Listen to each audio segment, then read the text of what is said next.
Sir, actually in Kashmir, we have, sir, draconian, sir, acts. We have APSPA, Army Powered Special Act. Sir, it's one of the largest militarized zone in the world, sir.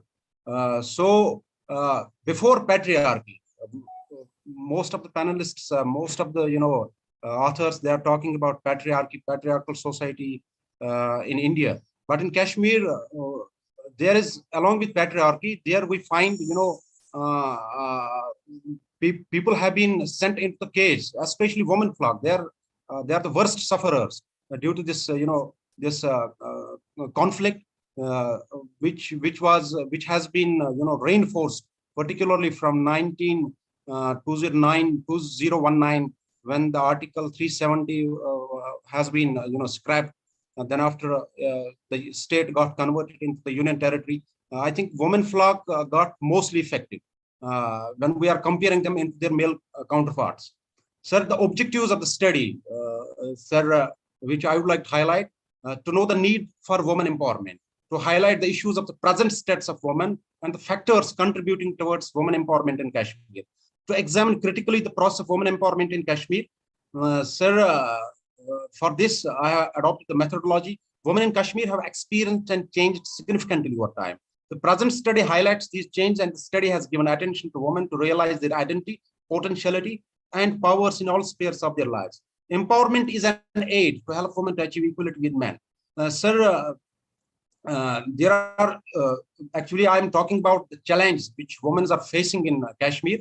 Several challenges and issues in Kashmir still exist. Education is one of the vital factor. If we will take the literacy rate of Kashmir, if we will compare male and female counterparts, female literacy rate as per census 2011 is 58.01, and male literacy rate is 78.26. Now you can realize the literacy gap between male and female in Kashmir. And poverty is also one of the factor, because the the economic conditions and social conditions, and due to political instability, sir, poverty is rising day by day. It has affected male, it has affected female, most probably it has affected female as well. And due to which we are living, the women are living in a miserable conditions. They are feeling, much more poverty than their male counterparts. Then there are health issues, health and safety issues. Safety issues is the primary concern for women in Kashmir, because you have seen, you might have heard, sir, most of the incidents which took place in Kashmir right from 1947 till now, and still these are taking place in Kashmir. And health issues and safeties are the major concern which women are facing in Kashmir. Then after, household inequalities, sir, the discrimination in at household in households between male and female, it's going on. And then after, violence by prevailing social and political turmoil. Over the past 3 decades, the Kashmir Valley has suffered from political turmoil.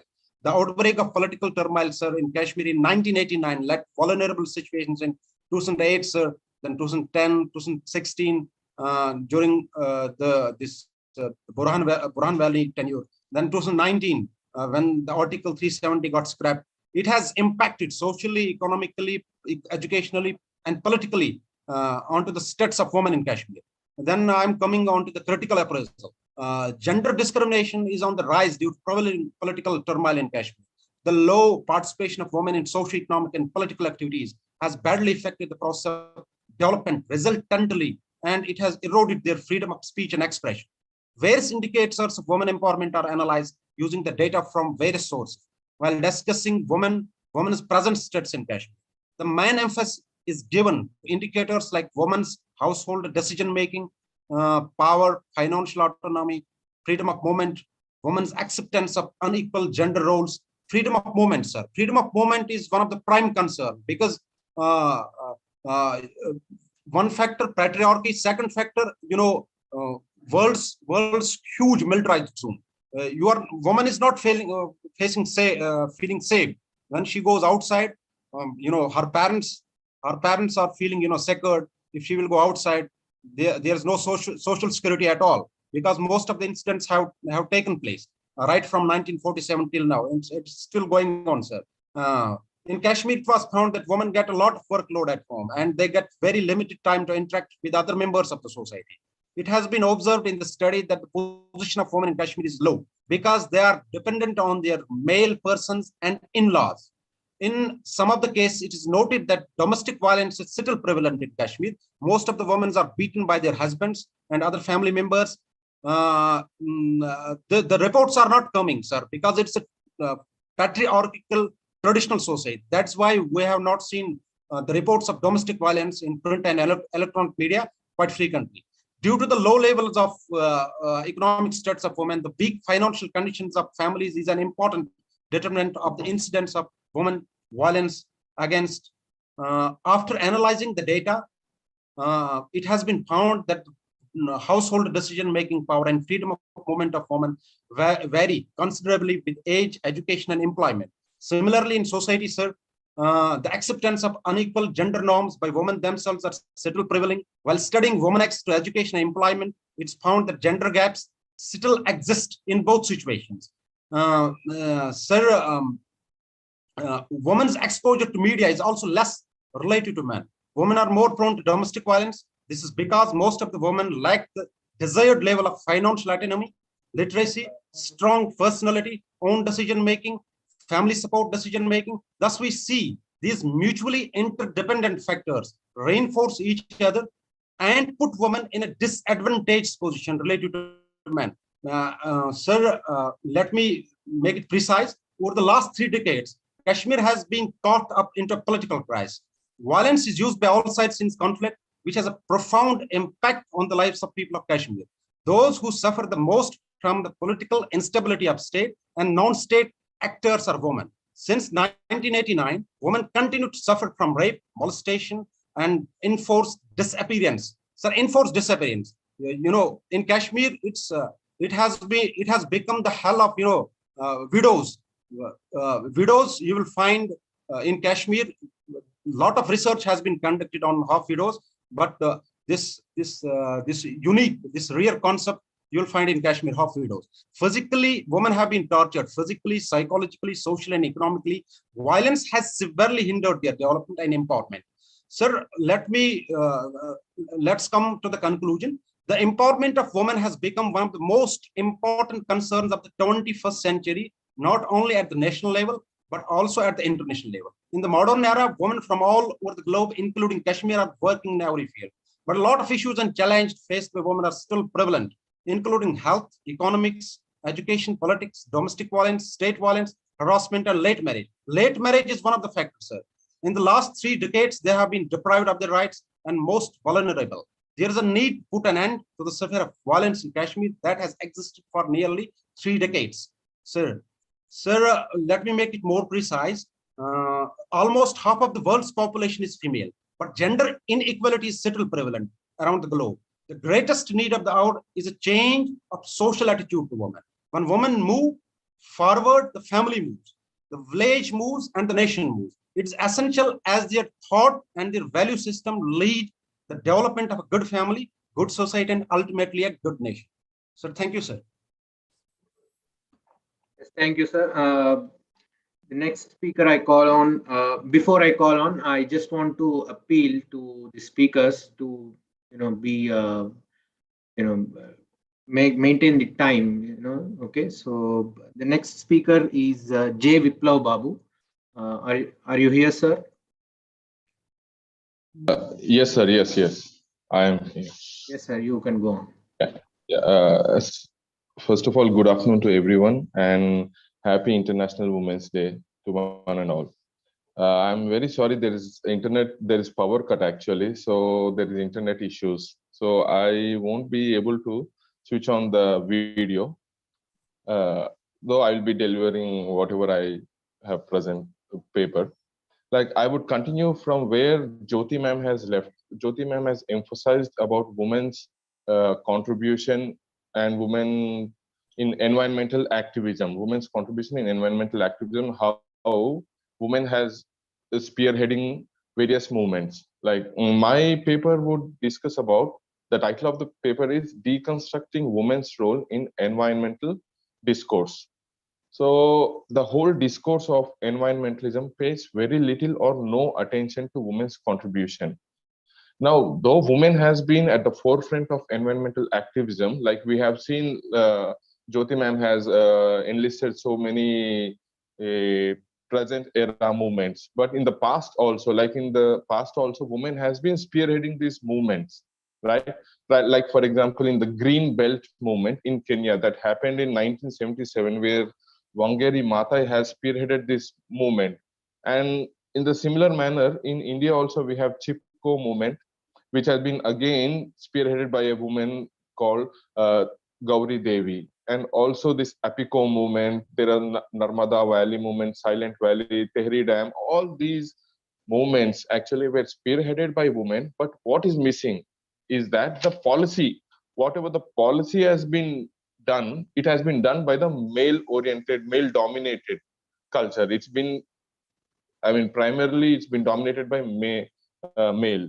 So this gap between environmental activism not translated into policy framework, that is a huge gap that we need to address. Is that how environmental, there are many famous environmental activists, those who have participated in the movement, but these leaders who led the movement, they are not included in the policy framework for environmental laws, let it be environmental laws or any environmental issues related where government is involved. So this is missing in whole discourse of environmental discourse as such.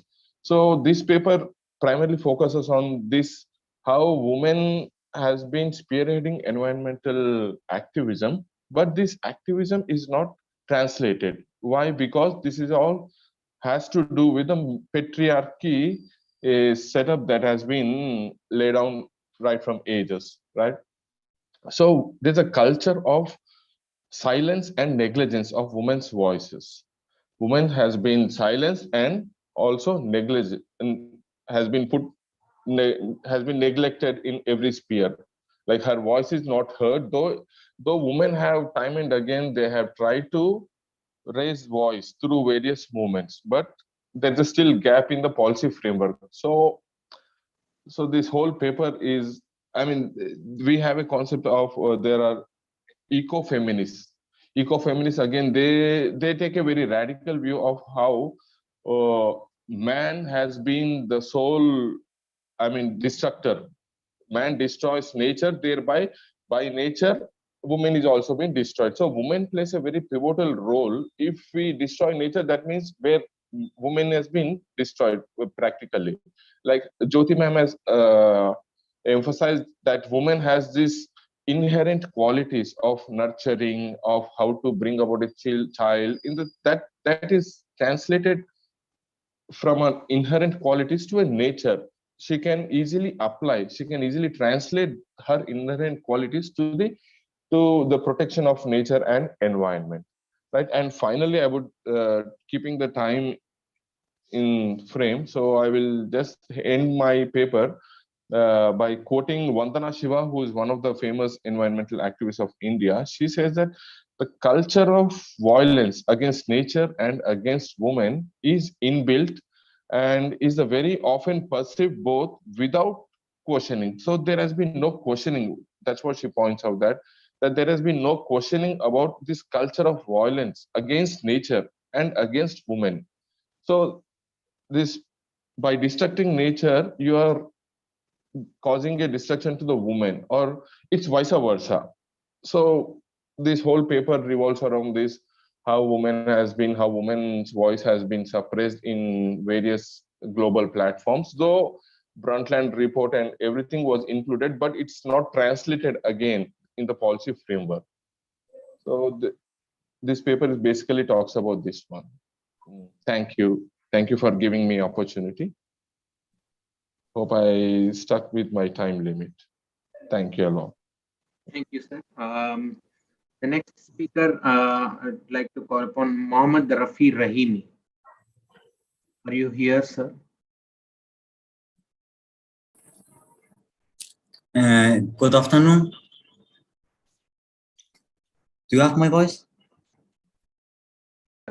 Yes, we can hear you. Okay. Good afternoon to all of you. Today, I want to discuss about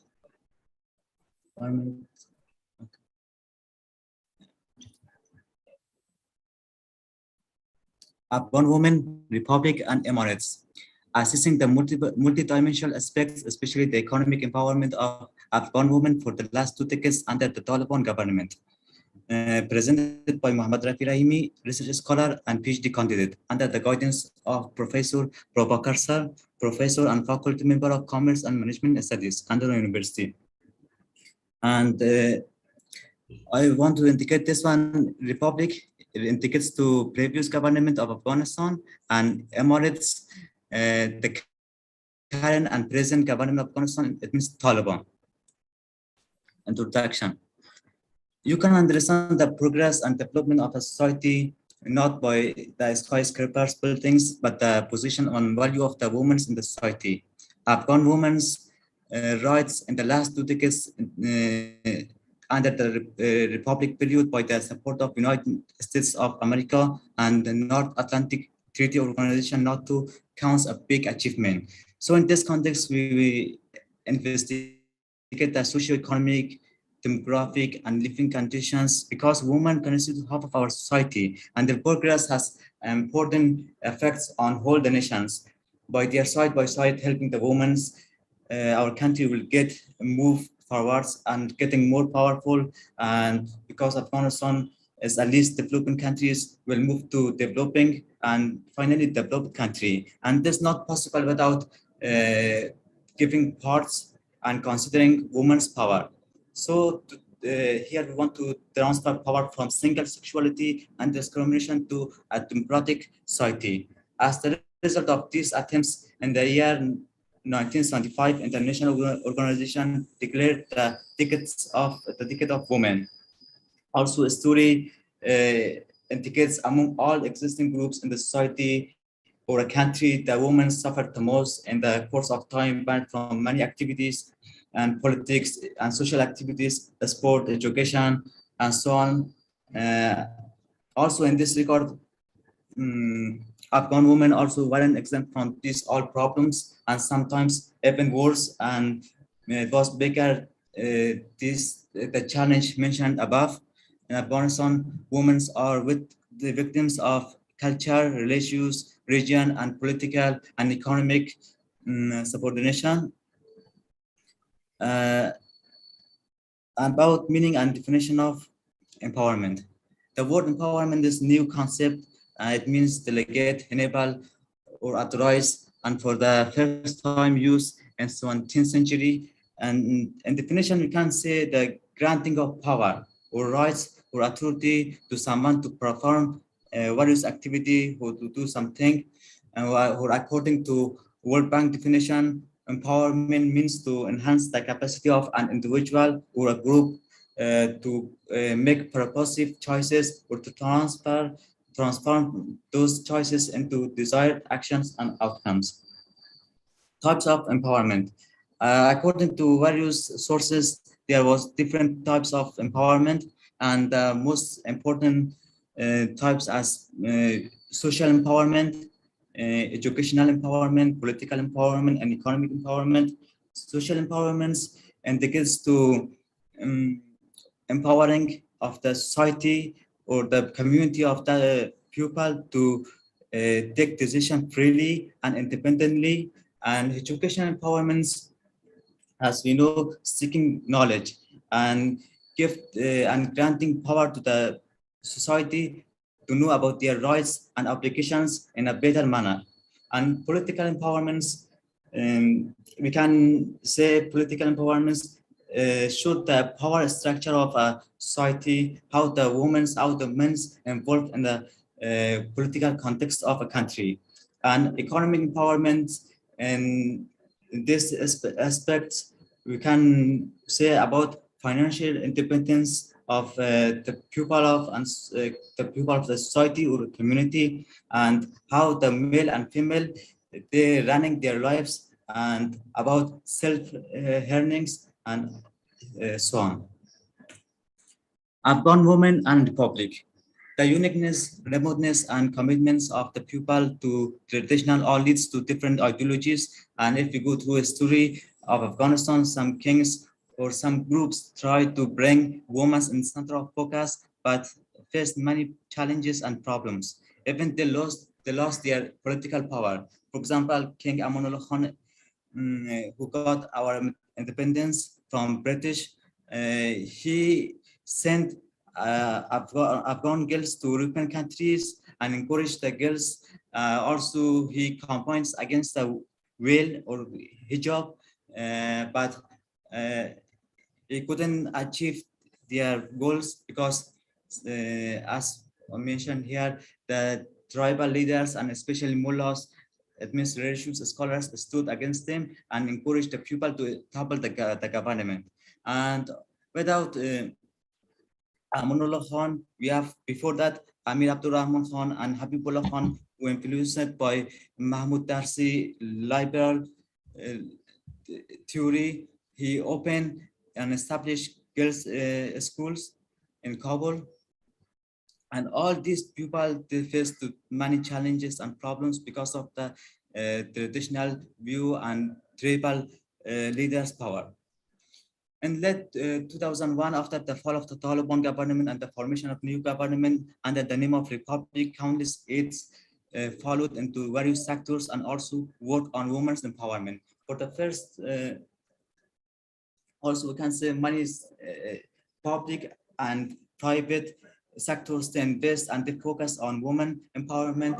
And about private sector, we can say about first flight in last year happened in 24 of February 2021.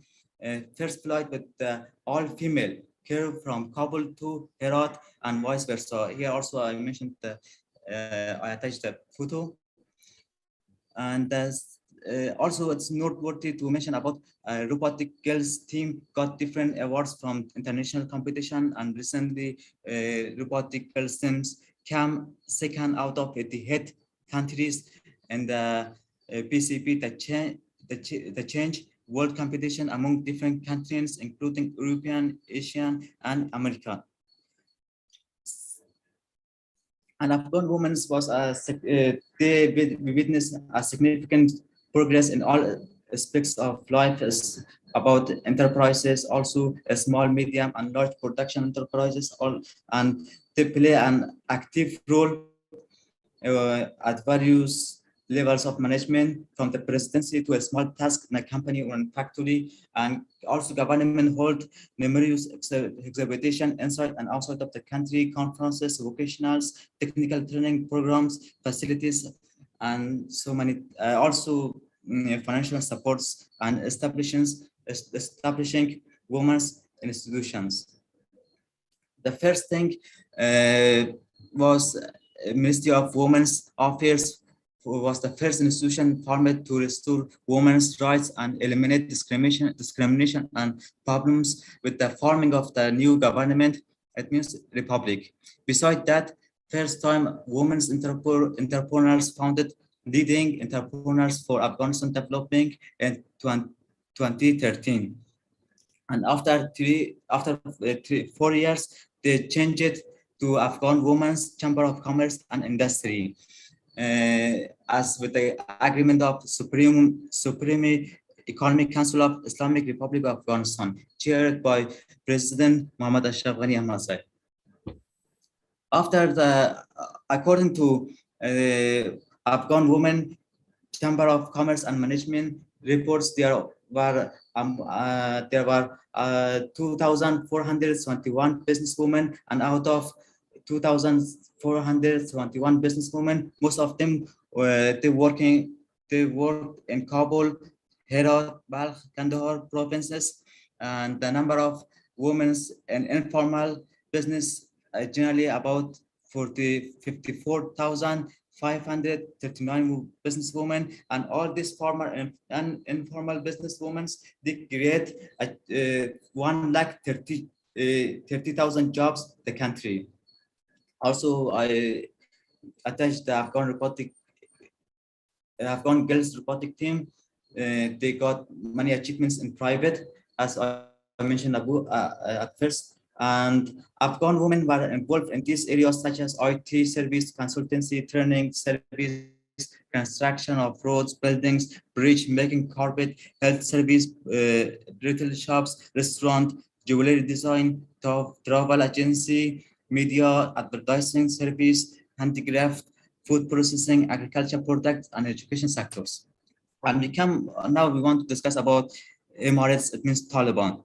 On 15th of August 2021, once again, Taliban took over the country, and at the first, everyone and organization had a positive view of the Taliban. They thought maybe the Taliban changed, and this one is the new version of Taliban. But inversely, they start imposing restriction, and as the Taliban came to power, fear of deeds, torture, and persecutions grew stronger with each passing day, while civil protests, music, dancing, and political activity decreased. According to credible reports, Islamic human rights forces has been detained and harassed 200 civilians so far. It's different about the sources, but this one is the credible report, including 102 women and 98 men. Also, this one show a discrimination. Excuse me, I'm sorry for interruption, but I need you to finish quickly. We have other speakers. Okay. And this one, the image and the detention of women and men.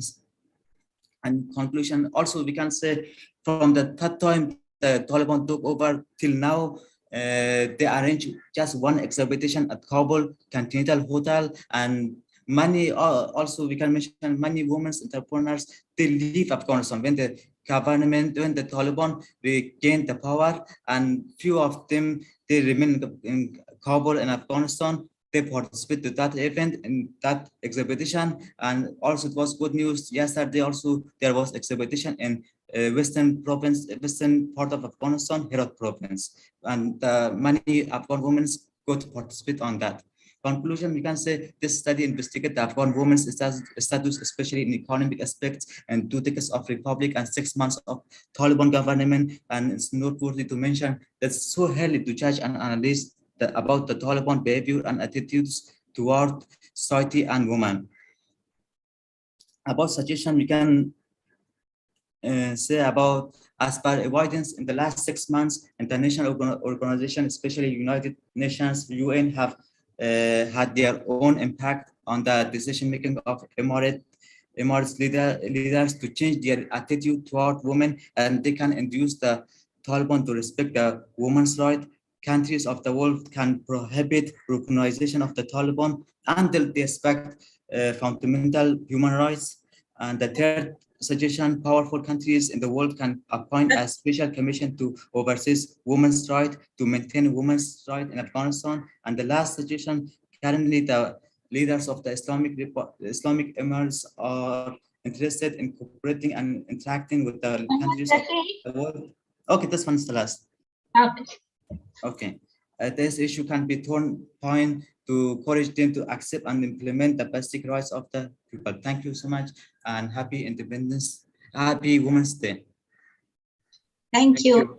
Sharat, just inform how many more are there so that we should be winding up by 3:10 maximum. Okay, ma'am. We have one more speaker. I mean, there's a joint paper. So one more in this session, and then we have, I think, 5 in the next. Yeah, please maintain the timing, please.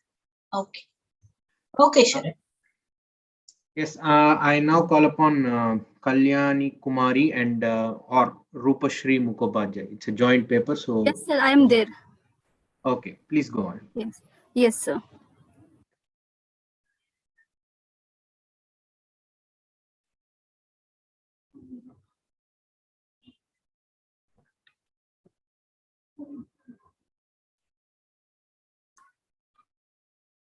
Sir, is my screen visible? Yes, it is visible. Okay, sir. So good afternoon to everyone present here. I am Kalyani Kumari, student of MSc final year from the Department of Genetics and Biotechnology, University College for Women. So today, as we are celebrating International Women's Day and focusing on women, gender equality and women empowerment, breaking the bias. So my presentation is based on the theme gender and migration in context to India and how the concept of migration is changing gender. So when we talk about gender and migration and try to correlate the migration and gender, so the first question which comes to our mind is migration is gender based. So to know the answer of this question, we have to look or analyze the pattern of migration in the earlier times, and by observing the pattern of migration, we can say that yes, of course, gender migration was a gender based migration where the only male members were allowed to migrate from one place to another place, and the migration of male was possible due to the migration of male members were taking place because of good opportunities to attain higher education and also to support their family financially. When at the same time we talk about the women of those times, the participation of women has not been seen as compared to men, and the only factor which led women migration was marriage. And the reason why the women participation has not been seen, because there were many factors which led the women participation not at a mark, and the reasons are like various social norms and also the responsibilities which women had, like to support their family and the responsibilities towards their children, which led the women to be in the four walls of their house, and also which hindered the development of the women. As the time passed, there were many factors which have been seen playing a very important role in the development of the women, and these factors includes the socio-cultural factors, the economic, the education factor, the marriage, and various other economic factors which led the women to be a part of migration and also helping in the development of the women. This is the graphical representation of the distribution of the migrants during the period of 1991 to 2001, where it shows how the representation of the women in different sectors are increasing day by day due to various factors like employment, business, education. And apart from these, there are so many factors which led the women to migrate and also be a part of the development. Apart from this, the second concept is the concept of gender equality, which talks about that women and men both are equal in every aspect. So the concept of gender equality has not only given the chance to men and women, but also to the third gender of our community. Because of this, the concept of gender equality, the third gender of our community has also the chance and equal opportunity to be a part of the every sectors and becoming an indispensable part of our development of the country. Now, apart from this, there are various schemes and incentives which are introduced and launched by the government at the grassroots level, so that will help in the development of the women. And these schemes include the Beti Bachao Beti Padhao Abhiyan. This scheme prevents the girl child, and the main objective of this scheme is to improve the child sex ratio and also to encourage and boost the girl child to pursue their higher education. When we talk about the Vigyan Jyoti scheme, it is an initiative which is helpful for those girl child who want to pursue their higher education in the field of science, technology, mathematics, and engineering. Apart from this, talking about Mahila E-Heart, it is a platform which is for those women who want to be an entrepreneur, and this platform provides the opportunity and invites those women who want to show their talent and skills, so that the government will also help them to be an entrepreneur.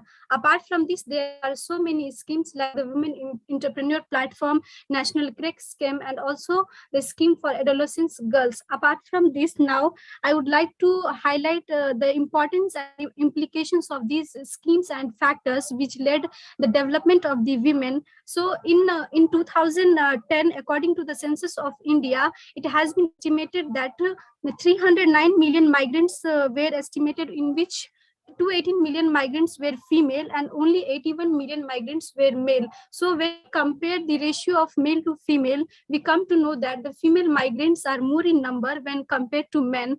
And by this conclusion, we can conclude that the women are not migrating only. The migration is not only based upon the gender, only the men. Now that gender-based migration is no longer existing in today's era, and also that in this 21st century, there is no any field where the women participation has not been seen. So we can see how this factor, these initiatives by the government has helped the women to be a part of the development, and also to stand on their own feet. So before concluding my presentation, I would like to thank my Professor Dr. Rupashri ma'am for giving me the opportunity to be a part of this presentation and sharing my views. So thank you. Thank you. Thank you very much. So with this, I conclude this session. The session was on women migration. So as we are seeing, right now in Ukraine, right, the human tragedy that is going on with the migration and all. So the next session will begin shortly, and Sai Pavani, my friend, she will be taking over. Yes.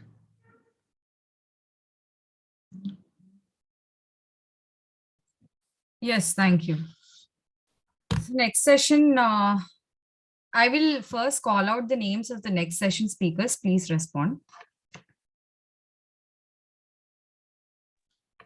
Just give me a moment over here.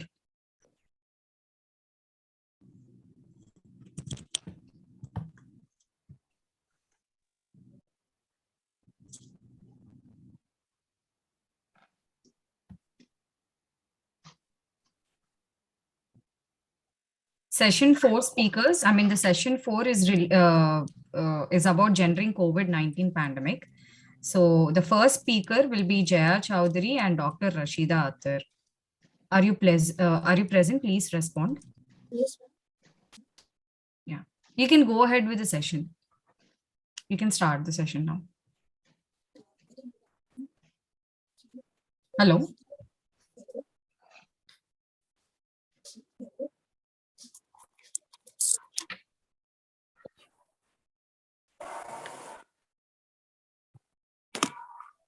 Hello. Jaya Chaudhary, can you please respond? Hello. Yeah, please begin the session. Thank you. Okay, ma'am. Very good afternoon to all of you. I, Jaya Chaudhary, presenting paper on the topic of impact of COVID-19 on the right to health on disabled women in India. Good, ma'am, shall I start? Yeah, you can start. Okay, ma'am.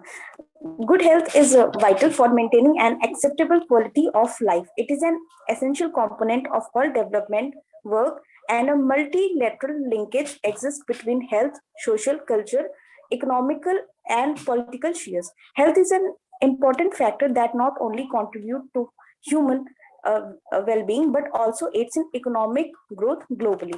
Today's the effect of COVID-19 threaten the health and lives of disabled women everywhere in the world, especially in the field that already struggle to meet their health needs. And when it comes to the decision-making roles in the health sector, they are largely absent. Many public health systems are overwhelmed and face tough choices about which services they can afford to provide. Disabled women face more risk without the means to absorb the economic shocks and mitigate the health crisis. Over 30 million people have been infected by the coronavirus in India. It affected all gender and ages. Due to the prevailing patriarchal norms, disabled women may find it very difficult to go to the vaccination centers alone. And there may be a preference for male family members to get vaccinated first. As all we know that women are an integral part of human society. But for a woman, there couldn't have been any man. She is the mother of mankind. She forms an important pillar of society, and they are the primary caretakers in every country of the world. But still, they suffer more and have poorer health outcomes around the world. It basically only for the women that are disabled.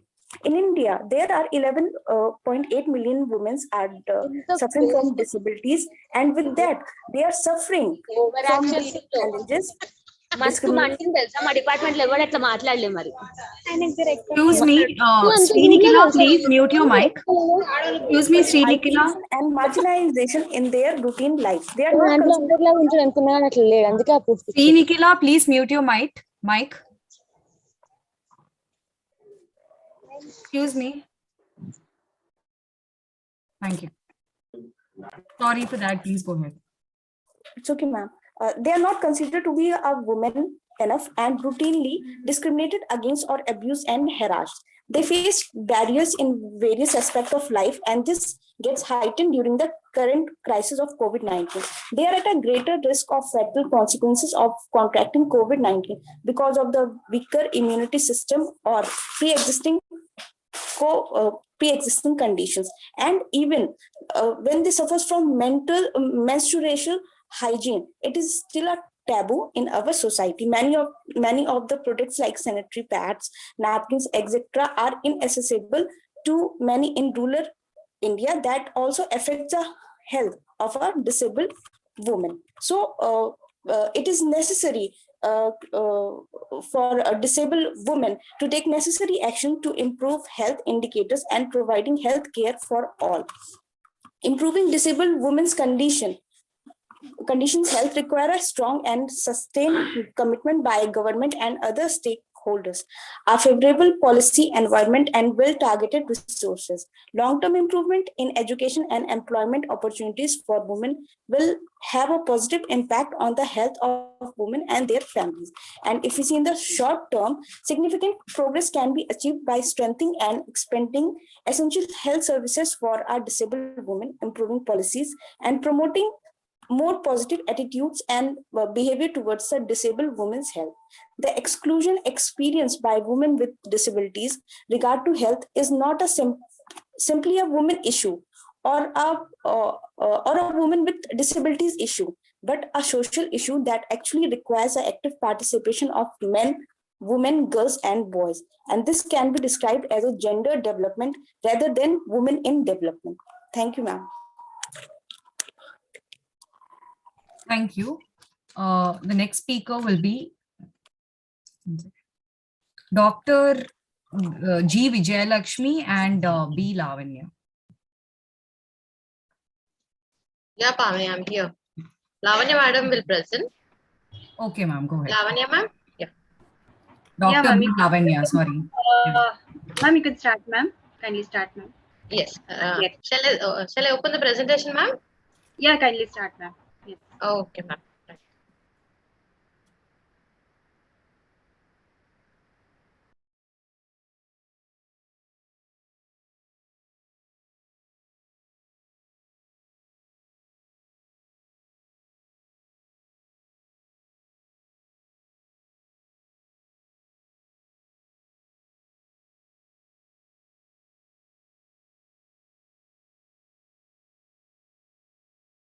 Okay. Ma'am, is it visible, ma'am? Is my screen seen?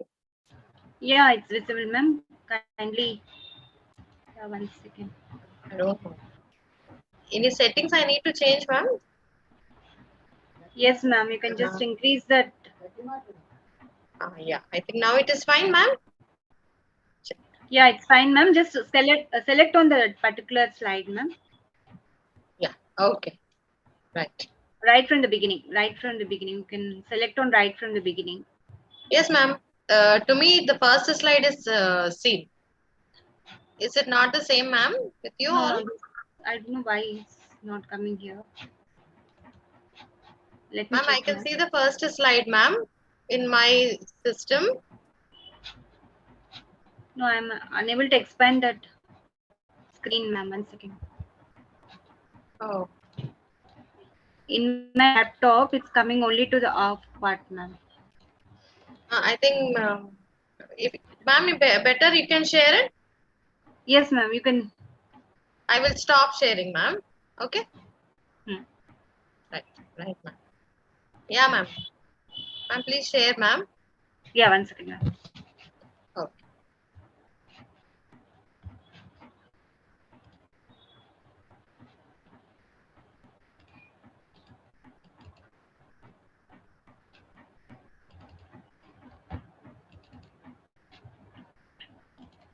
1 second, ma'am.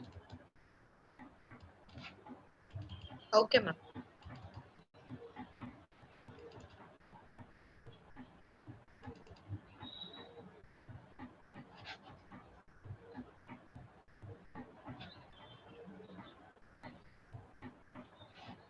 Can you see it, ma'am, now? No, ma'am. The screen is not seen, ma'am. It's not visible. No, ma'am. It's not visible.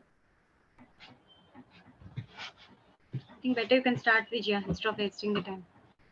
No problem, ma'am. We'll wait. We'll wait for a minute. You try once again, ma'am.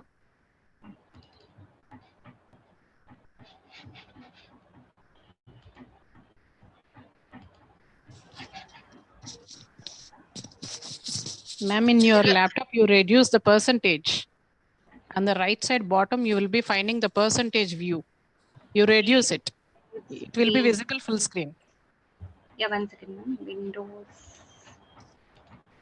Can you see it now, ma'am? Yes, ma'am. We can see now, ma'am. Yeah. So good afternoon, everyone. So first of all, I wish you all a happy International Women's Day. Today, myself and Dr. Vijaya, we are going to present on, hope I'm audible, ma'am?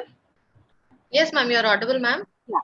So we are going to present on the topic gender, like it's about,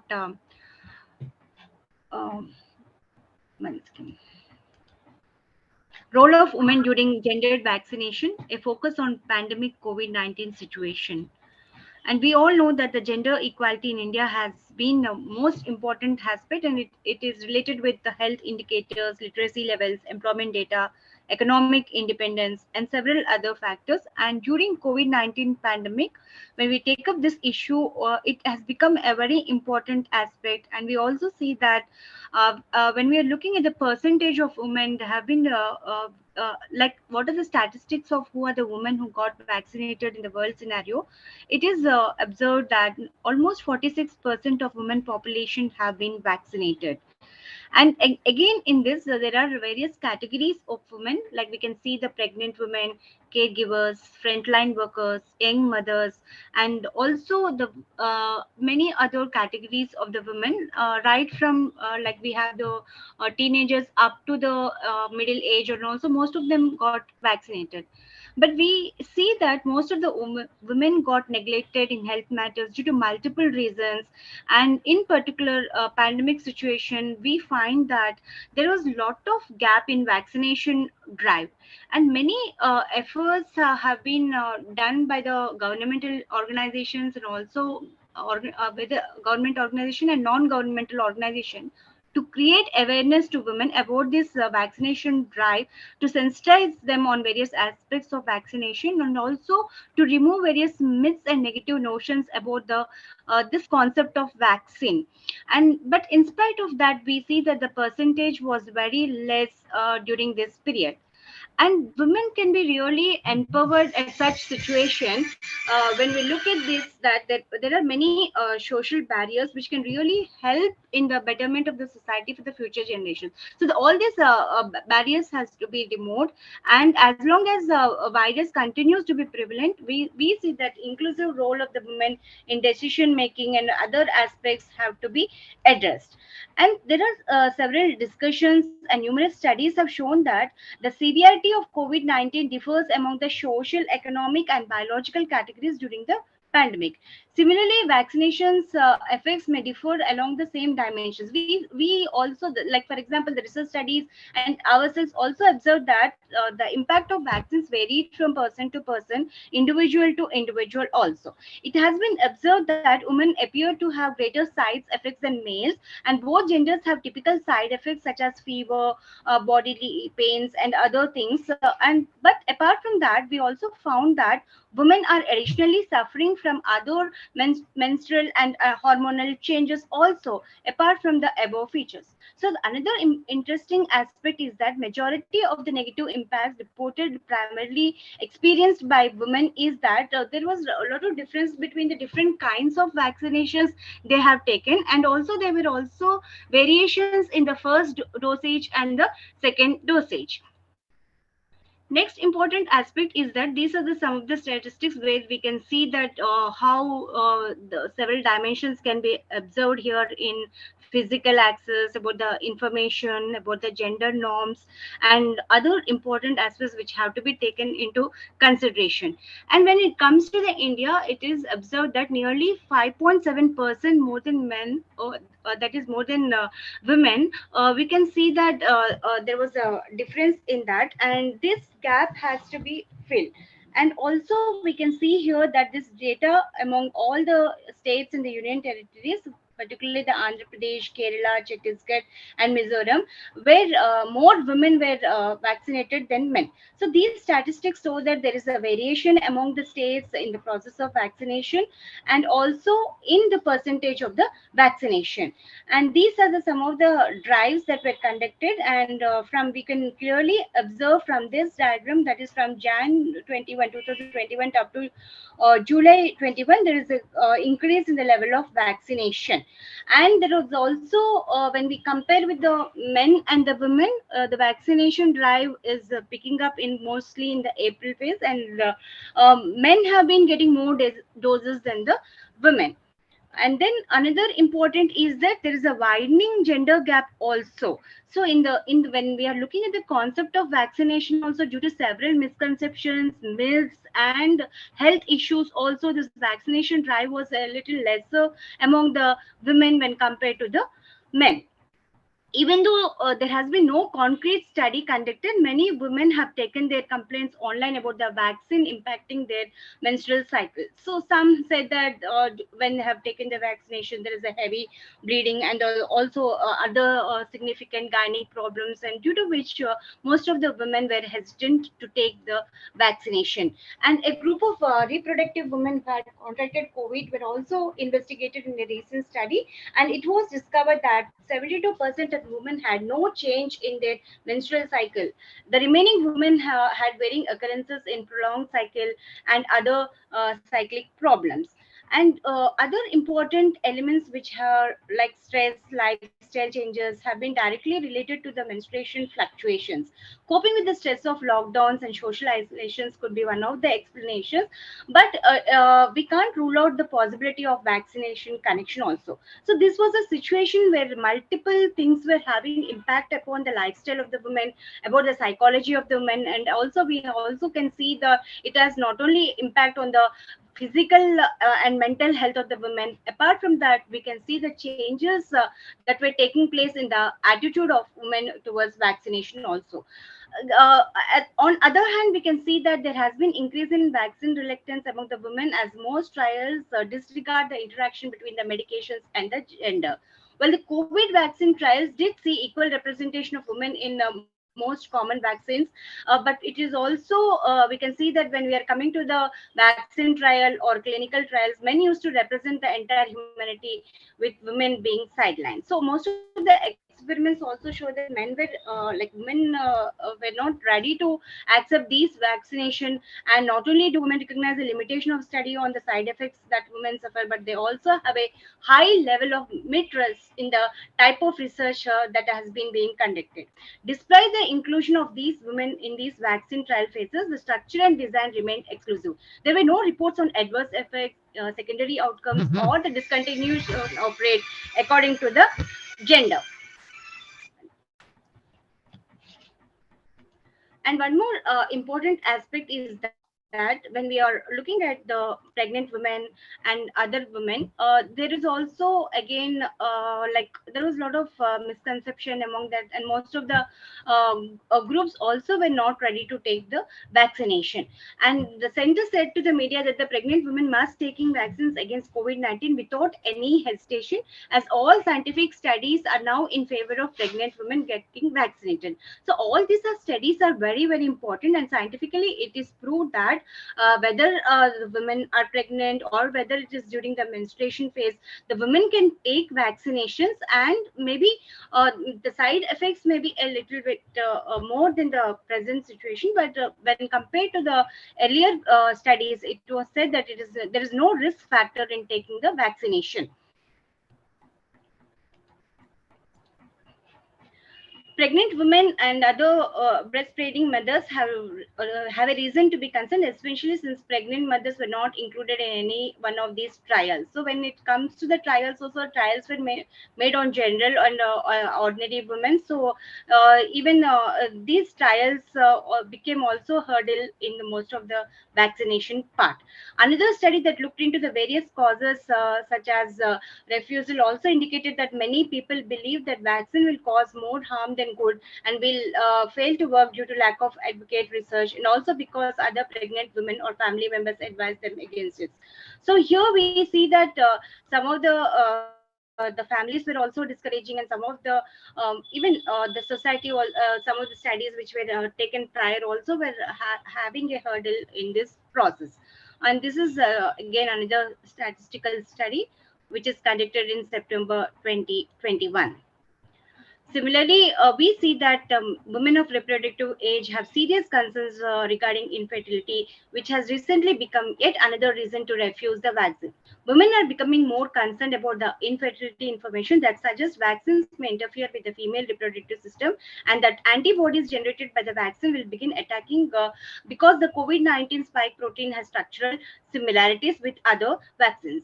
Several investigations have repeatedly shown that such hypotheses are incorrect. A damage has been done. As Raj Mathur, chair of British Fertility Society, notes, misinformation got there before the proper information. This is also a very important point to be noted, as a lot of misinformation was generated, and until unless this misinformation and myths are removed, the proper vaccination drive cannot be made. When these views are supported by the health workers who have previously opposed vaccines on the same reasons, it becomes exponentially more difficult to persuade the local populace. Inaccurate information has made achieving herd immunity double as challenging, as we live in a period when people trust. See, this is also very important. We trust more Google than because everybody started searching the websites, side impacts of side effects of the vaccinations and all that. So they were trusting Google more than the government. So the questions which are very important is that, can India afford vaccination apprehension among the women? This is a very important. Can we conduct the training program or workshops for the women to know about the importance of vaccinations during the COVID-19 scenario? Similarly, several research is also being conducted by the many institutions and many organizations, and we have seen that only a little percentage has taken the vaccination, and even the medical tests and other trials have been conducted only to the few sections of the society. And this immunization process, where we are saying that the awareness has to be created, so the government should take proper measures, certain measures in according to the perception and attitude of the women. That point is also very, very important. And these are the several other studies which have been taken, and they have taken studies not only according to the mental behavior, psychological behavior, but also from economical and social point of view. And additional research has to be done on the vaccine reluctance and what are the remedial Excuse measures me, ma'am. Sorry to that interfere. done. Hello, ma'am. Sorry to Yes. interfere, but your time is running out. Please try Yeah, to conclude. I'll just conclude. So we can see that different studies have been made at all levels, what was the reaction of the women to this vaccination process, were they ready, and what was the percentage, and not only in India but also abroad. Also, a lot of research institutions and organizations have done research on this. So it ultimately we can say that the government can influence women's attitudes towards vaccine by enlisting the help of local leaders and respected persons in providing proper information alongside well-equipped healthcare staff. Social media platforms could be utilized to mitigate the damage caused by it by enlisting the help of social media influencers to advocate the use of vaccines. Women should be encouraged to discuss and any concerns they have about getting vaccinated with their doctors and gynecologists. So in conclusion, we can say that there's no evidence currently that COVID-19 vaccination has any negative impact on menstruation, fertility, or reproductive health. fertility, pregnancy outcomes, birth outcomes. So there is no evidence to support any of those associations.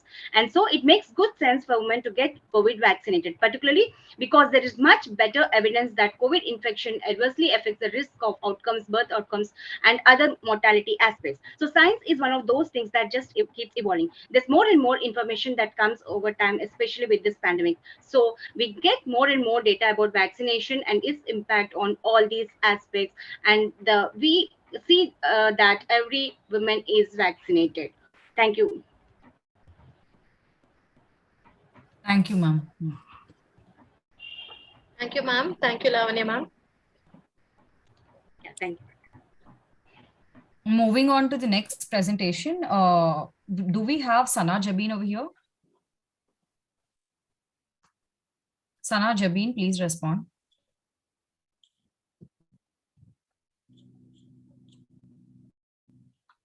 Sana Jabin.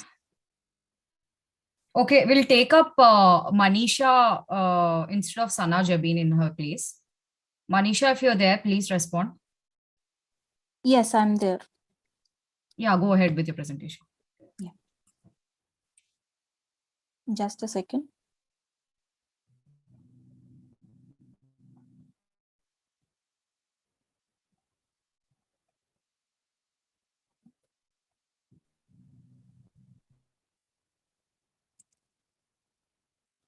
So, good afternoon, everyone. I hope my voice is audible. Yes, it is audible. Yes. So, good afternoon, everyone. My name is Manisha, and I'm an alumni of Koti Women's College. I completed my graduation from Koti Women's College in the year 2018, and later on, I pursued my post-graduation from Osmania University. And currently, I'm working as a faculty in St. Anne's College for Women. So today, my topic for the presentation is women and environmental activism. Sadly, I'm not going to present any slides over here. I'm going to present it like this. My apologies for that. Yeah, so whenever we speak about the environmental activism, it is often seen that women play a major role in terms of environmental activism, but they do not get their due credit. So my paper tries to focus on some of the major reasons why more women are involved in environmental activism compared to men, and also some of the major environmental movements driven by women. And it also tries to focus on some of the reasons why women do not get their due credit in terms of environmental activism. It also tries to understand the concept of ecofeminism and also provide some reasons why the world needs more environmental activists compared to men. So to begin with, a lot of studies reveal that women play a major role in terms of environmental conservation compared to men, and also women adapt better to the changing environmental conditions compared to men. So some of the major reasons associated to this concept is that traditionally women have been given the role of being farmers and collecting wood for the cooking purposes and etc. So because of all these works, they remain in close contact with their local environment. And because of this close contact, whenever something happens to their local environment, women will be the first people to be affected because they are responsible for all these works. So whenever something happens to their local environment, women will be at the first place to respond.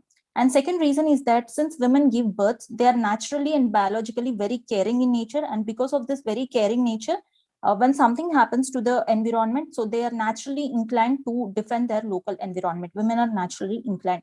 And the third reason is that since times immemorial, women have been attached to the domestic and household management. And because of these works, they are in very close proximity to their local environment. And it is obvious that when they are very close to their local environment and when something happens to the local environment, they'll respond compared to men. So these are some of the reasons why more women are involved in environmental activism compared to men.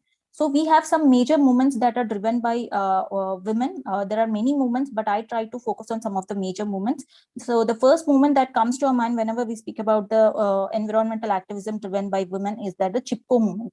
The Chipko movement was originally started in the 18th century by a woman named Amrita Devi, who belonged to a Bishnoi community. So in the 18th century, what happened was that the king of Jodhpur ordered saying that the trees that are surrounding the Bishnoi community had to be cut down in order for the construction of a palace, for which Amrita Devi, along with her two daughters and some of the women who belong to the Bishnoi community, they protested by hugging the trees, and they protested against the king. In this protest, Amrita Devi and her two daughters lost their lives, and this movement remained very iconic in the history of the environmental activism. So this movement inspired the people of Uttarakhand, and later in the 1973 also another movement took place that is also referred to as Chipko movement. It was during the time of Indira Gandhi. And at that time, the government passed an order saying that certain forest lands would be allotted for the sports company, to which again, women are the major people who protested against this decision. They drew the inspiration from the Chipko movement started by Amrita Devi, and they succeeded. Later on, the government took back its decision. So this movement remained very iconic in the history of environmental activism. And then we have another movement called the Green Belt movement. Green Belt movement is one of the biggest environmental movements if we go back into the history. So this Green Belt movement was started in Kenya by a woman named Wangari Maathai. So it started by planting 7 trees in the backyard of... Sorry yes? to interfere, but can you conclude it early, please? Okay, yeah. So she started by planting 7 trees in the backyard, and finally this movement led to the planting of 30 million trees in Kenya. So this movement helped in planting like replenishing the diminishing forests in Kenya. So this way women played an active role in environmental activism. And then later on we have some of the reasons to support saying that we require more women environmental activists. So a lot of studies reveal that women can better adapt to the environmental changes, and during the time of crisis, women stand up as better leaders. For example, in Bangladesh, when there was a crisis, women came, flood crisis, women came up with an idea of building wind and flood resistant housing management. So during the COVID-19 pandemic also, countries did well when there were women leaders leading the countries. So all these reasons support that more women should be involved in the environmental activism. And I would like to conclude saying by giving a quotation that we are going to have a future where women will lead to have a peace with earth, or we are not going to have a future at all. So I rest my presentation saying that we need more women environmental activists compared to men. Thank you for giving me this opportunity. Thank you, Manisha. Next, Dr. L. Indra Devi. Ma'am, can you? Yes, ma'am. Yeah, ma'am. Yes, ma'am. Yes, ma'am. Go ahead. Good afternoon to everybody. I am Dr. Indra Devi, Assistant Professor of History.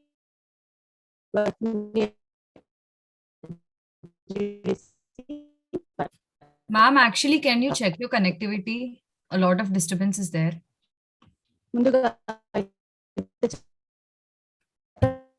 Hello, ma'am.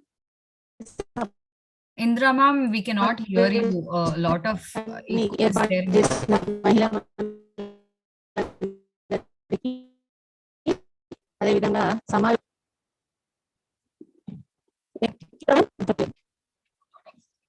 Okay, now it's okay now? No, ma'am. You will have to check your connectivity.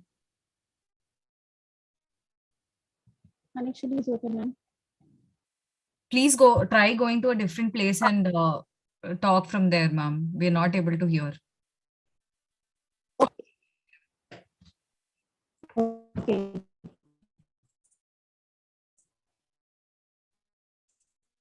How is it okay, ma'am? It's still not okay, ma'am. This network Is issue. it okay, ma'am? No, ma'am. Please try to check it. Hello?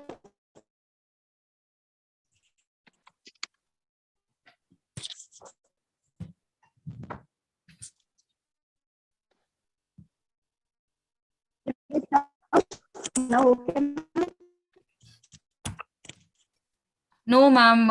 It is not okay. Did you minimize the presentation, ma'am? Did you keep it at the minimized position on your desktop? Is it okay now? Or you're logging in from mobile? No, yes, ma'am. It is on mobile. No presentation. Presentation is there, ma'am. I'm simply Otherwise, do one explaining. thing, ma'am. You can share in the group. Some of us will do that. Okay, no presentation is there, ma'am. Now is it Your okay? voice could clear. Your voice is also not clear, ma'am. Clear, ma'am. There's a lot of disturbance.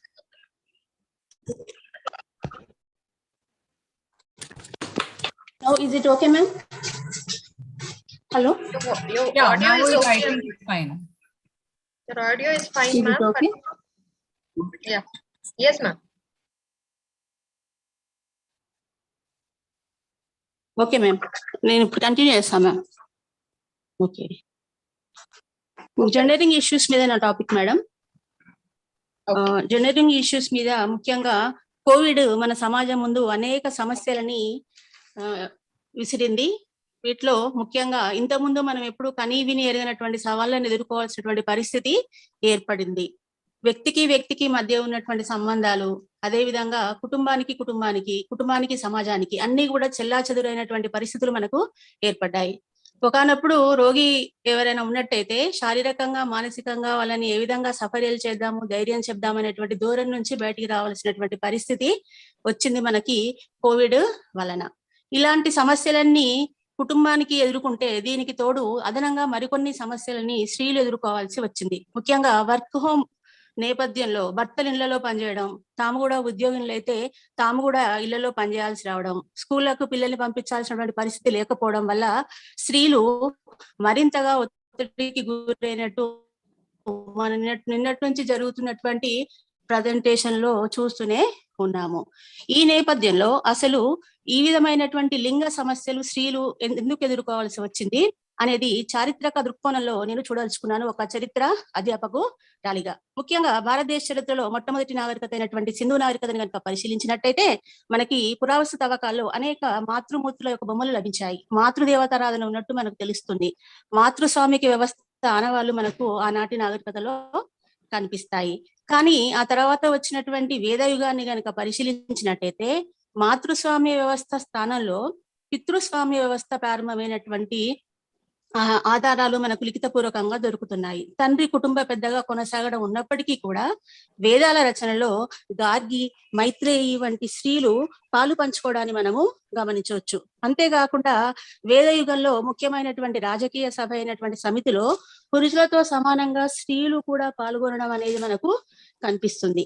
కానీ వేదయుగానంతరం మనకి స్త్రీల పట్ల వివక్ష ఎక్కువ అయినట్టు అనిపిస్తూ ఉంటుంది. ముఖ్యంగా స్మృతుల రచన కనుక మనం గమనించినట్టయితే స్త్రీలు బాల్యంలో తండ్రిపై, యవ్వనంలో భర్తపై, వృద్ధాపంలో కొడుకుపై ఆధారపడాలని, స్త్రీ స్వాతంత్రానికి అర్హురాలు కాదని మనకి స్మృతులలో స్త్రీల మీద అనేక సామాజిక కట్టుబాట్లు విధించబడటం అనేది మనకు కనిపిస్తూ ఉంది. వీటికి తోడు బాల్య వివాహాలు. వేదయుగంలో యుక్త వయస్సు వచ్చినాక స్త్రీ ఇష్టాలతో జరిగేటువంటి వివాహాలు ఆ తర్వాత కాలంలో బాల్య వివాహాలుగా మారడం, సతీ సహగమనం వంటి ఆచారాలు. భర్త చనిపోతే స్త్రీ తాను జీవించే హక్కును సైతం వదులుకుంటూ తాను కూడా మరణాన్ని కోరుకుంటూ సతీ సహగమనం వంటి ఆచారాలు చేయడం లాంటివి ప్రారంభమైనట్టుగా మనకు కనిపిస్తాయి. ఇలాంటి దిగజారుతున్నటువంటి స్త్రీ స్థాయి, స్త్రీ పట్ల పెరుగుతున్నటువంటి వివక్షతకు తోడు మధ్యయుగ కాలం నాటికి మహమ్మదీయ దండయాత్రలు ప్రారంభమయ్యేప్పటికీ బాల్య వివాహ సంఖ్య మరింతగా పెరిగింది. స్త్రీ రక్షణ వ్యవహారం దృష్ట్యా సతీ స్థానంలో జౌహర్, జనానా వధ వంటి సాంప్రదాయాలు పెరిగాయి. శత్రురాజులు తమ కోటల మీద దాడి చేసినప్పుడు తమ శీలాన్ని రక్షించుకోవడం కోసం స్త్రీలందరూ కూడా పెద్ద చితులను పేర్చుకొని చేసేటువంటి ఆచారం జౌహర్ అయితే, ముస్లిం రాజులు యుద్ధానికి వెళ్ళేప్పుడు తమ అంతఃపుర స్త్రీలందరినీ కూడా వధించి యుద్ధానికి వెళ్ళడం అనేది మనకు స్త్రీ పట్ల పెరుగుతున్నటువంటి వివక్షతకి నిదర్శనంగా మనం చూడొచ్చు. ఇంతేకాకుండా మహమ్మదీయుల పరిపాలనలో పర్దా పద్ధతి బాగా పెరిగింది. పర్దా పద్ధతి పెరగడం ఎప్పుడైతే జరిగిందో స్త్రీ ఇంటికే పరిమితం కావడం లాంటివి పెరిగాయి. స్త్రీ విద్య అవసరం లేదు అనేటువంటి భావనలు పెరిగాయి. ఇలాంటి కష్టమైనటువంటి స్థితిగతుల్లోనే ఉన్నటువంటి పరిస్థితుల్లో కూడా మధ్యయుగంలో మనకు రజియా సుల్తానా, రాణి రుద్రమాదేవి వంటి స్త్రీలు పరిపాలించడాన్ని మనం గమనించవచ్చు. ముఖ్యంగా ఢిల్లీ సింహాసనాన్ని అధిష్ఠించినటువంటి రజియా సుల్తానా తన సోదరుల కన్నా చక్కటి సామర్థ్యాలు కలిగి పరిపాలన చేయగలిగే స్థితిలో ఉన్నప్పటికీ కూడా ఆమె స్త్రీ అయినటువంటి కారణంగా సర్దార్ల నుంచి ఆమెకు ఎదురైనటువంటి ప్రతిఘటన వల్ల ఆమె తన గద్దెను ఎదుర్కోవాల్సినటువంటి పరిస్థితి ఏర్పడింది. అదేవిధంగా రాణి రుద్రమాదేవి తన తండ్రి గణపతి దేవుడికి పుత్ర సంతానం లేకపోవడం వల్ల ఆమె సింహాసనాన్ని అధిష్ఠించి పరిపాలించింది. కానీ స్త్రీ అవ్వడం వల్ల ఆ రాజ్యానికి అంతర్గతంగా అధికారుల నుంచి వ్యతిరేకత, అదేవిధంగా ఇతర రాజ్యాల వ్యక్తులు కూడా కాకతీయ రాజ్యం మీద దండయాత్ర చేయడం వంటి సంఘటనలు ఆమె చూడటం వల్ల తనకు కూడా పుత్ర సంతానం లేకపోయినప్పటికీ తన మనవన్ని దత్తత తీసుకుని ఆమె తన వారసుడిగా ప్రకటించడం వంటి సంఘటనలు మనం చూసినట్టయితే తనకు ఉన్నటువంటి శక్తి సామర్థ్యాలను వినియోగించుకునేటువంటి అవకాశం స్త్రీలకు ఆనాడు కూడా లభించలేదు అనేటువంటి విషయము అర్థమవుతుంది. అదేవిధంగా ఆధునిక యుగం వచ్చేప్పటికీ బ్రిటిష్ పరిపాలనా కాల ప్రభావంతో, అదేవిధంగా పాశ్చాత్య విద్య ప్రభావంతో భారతీయ యువత మేలుకోవటం, అదేవిధంగా సంఘ సంస్కర్తల్లో స్త్రీలు కూడా సావిత్రిబాయి పూలే, పండిత రమాబాయి లాంటి స్త్రీలు కూడా సంఘ సంస్కరణకి పూనుకోవడం వంటివి చేయడం వల్ల స్త్రీలు చదువుకోవడం, రాజకీయంగా కూడా చైతన్యవంతమయ్యి స్వాతంత్ర పోరాటంలో మంచి పాత్రను పోషించడం లాంటివి మనకు కనిపిస్తాయి. కానీ అది కొన్ని వర్గాలకే పరిమితమైనట్టు మనము గమనించవచ్చు. ఈ విధంగా మనం స్వాతంత్రం తర్వాత కూడా స్త్రీ యొక్క స్థితిని గమనించినట్టయితే విద్యావకాశాలు పెరగటం, ఉన్నత విద్య నేర్చుకునే అవకాశం ఇవ్వడం, ఉద్యోగాలు చేసే మహిళల సంఖ్య పెరగటం, ఇలాంటివన్నీ కూడా మనకు కనిపిస్తాయి. ఆసక్తి ఉన్న రంగాల్లో స్త్రీలు పాల్గొనేటువంటి అవకాశాన్ని నేటి తల్లిదండ్రులు సైతం ఇవ్వడం కూడా మనకు కనిపిస్తూ ఉంది. అయినప్పటికీ కూడా మనకున్నటువంటి ఆర్థిక స్వాతంత్రం లాంటివి లింగ వివక్షతను ఎదుర్కోవడానికి తోడ్పడుతున్నాయా అనే ప్రశ్నను కనుక మనం వేసుకున్నట్టయితే దాని సమాధానం మనందరికీ కూడా తెలుసు. అసలు మన భారతీయ సమాజంలో ఉన్నటువంటి లింగ వివక్ష తొలగాలి అంటే నా అభిప్రాయం ప్రకారము ముందు మహిళలు తమ ఆలోచన ధోరణిని మార్చుకోవాలి అని అనుకుంటాను నేను. తమ పట్ల ధోరణిని మార్చుకోవడం. ఉదయం రమాదేవి గారి లెక్చర్ వింటున్నప్పుడు నాకు అనిపించింది ఏ విధంగా స్త్రీలు తమ ఆహారాల పట్ల, తమ ఆరోగ్యం పట్ల శ్రద్ధ వహించకపోవడం అనే దాన్ని మేడం చాలా చక్కగా వివరించి చెప్పారు. ముందు ఒక వ్యక్తిగా తనకు తాను స్త్రీ ప్రాధాన్యత ఇవ్వడం ప్రారంభించాలి. కుటుంబానికి తాను చేయగలిగేటువంటి విషయంలో తన పరిమితులను గమనించుకోగలగాలి. సత్యవతి గారు సూపర్ మామ్ సిండ్రోమ్ అని ఒక కథ రాశారు.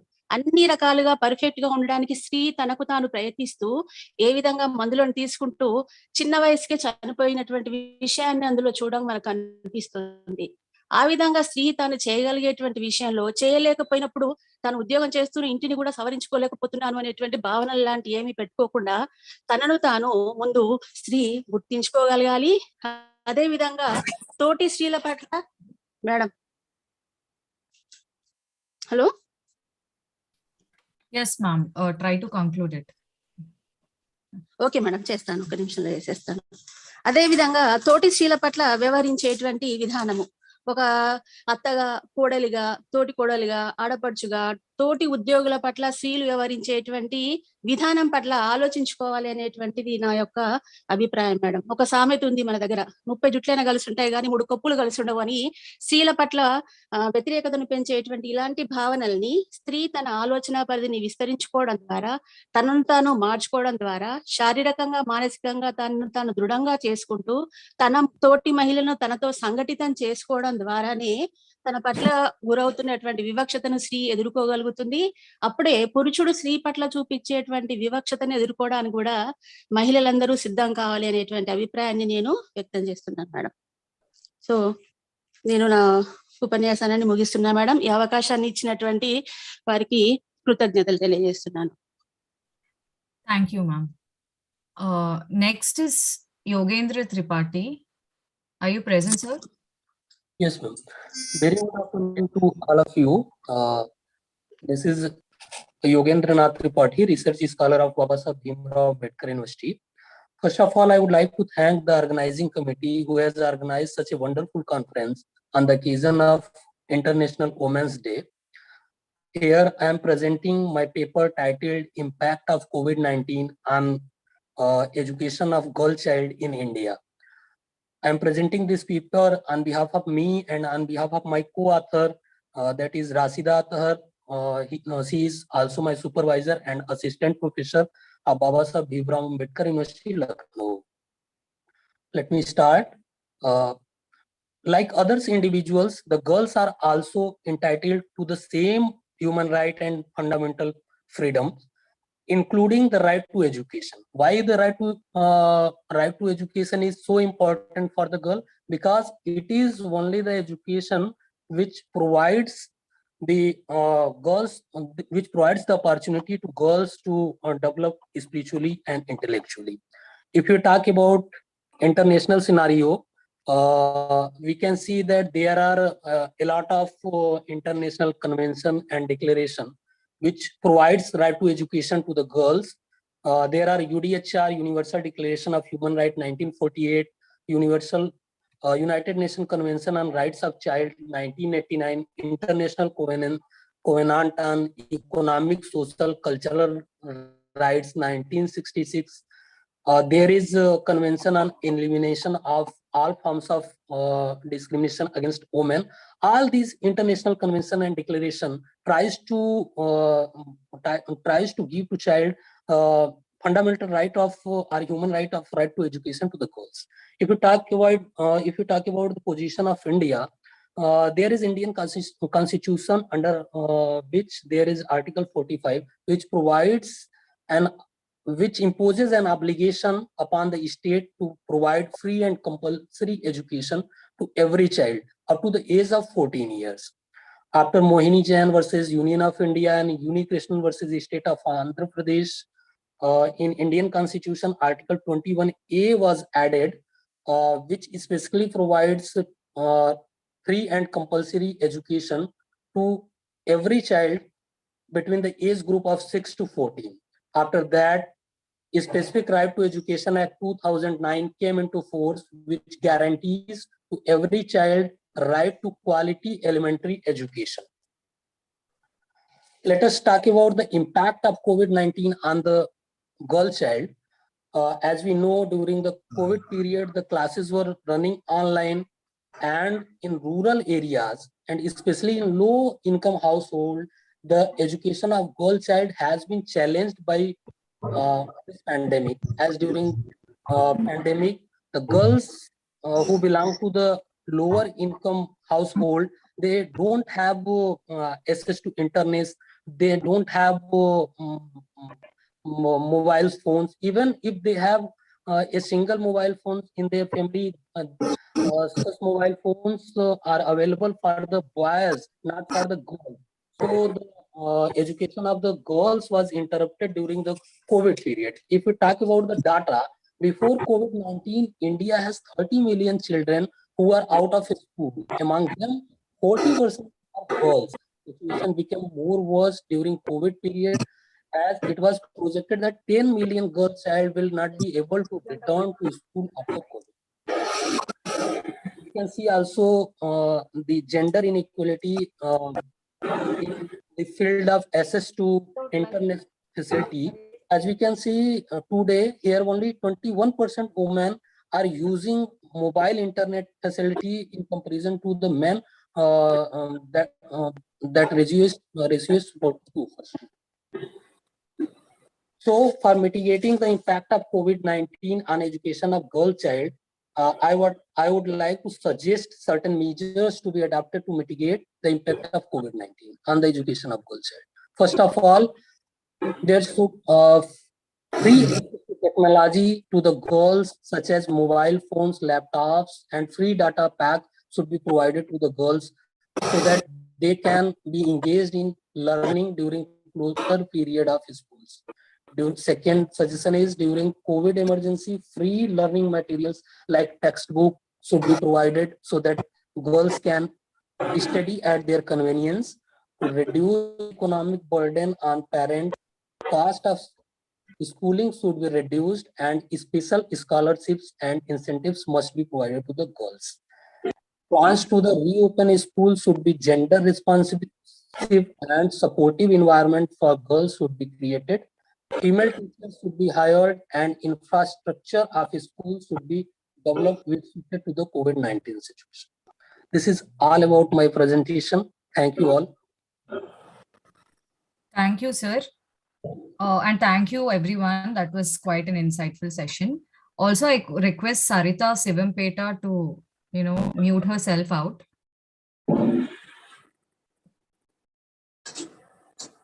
I repeat, Sarita Sivampeta, please mute yourself. Anyway, I hand it over to Srilata ma'am right now. Thank you. Srilata ma'am. Thank you all for presenting all the presentation in time. We have the next invited speaker with us. And everyone has completed, and papers are really very valuable. And thank you all for presenting in time and being very professional in your presentation. Thank you. Thank you, Srilata ma'am. Bhavana ma'am, welcome to the conference, ma'am. Hello. Hello, ma'am. How are you, ma'am? I'm good. How are you, ma'am? Fine, ma'am. Thank you so much for Thank accepting you. our Thank you for invitation. inviting me. Yeah, it's a pleasure to have you always, ma'am. And on behalf of University College for Women, I once again extend a warm welcome to you to the conference. Just now we have finished our technical sessions, ma'am, and almost we are close to the end of our conference. And now I would like to invite Karuna Sri to take over the session. Over to you, Karuna. Thank you so much, ma'am. A very good evening to all. I'm Karuna Sri, Department of Economics, University College for Women. Hearty welcome to Dr. Bhavana Gupta Garu. I take an immense pleasure to introduce our guest, Dr. Bhavana Gupta Garu, for Lecture 3 as part of two-day virtual international conference. Ma'am is an independent ELT professional and the founder of Learning Sutra Lifelong Learning. She started her teaching career in 1995, teaching English in secondary schools. She later joined a social project, Teach India, teaching English and employability skills to young adults from marginalized communities, and now working with the British Council as a freelance consultant and teacher trainer on teacher education projects in multiple states across India through training, materials development, and monitoring and evaluation.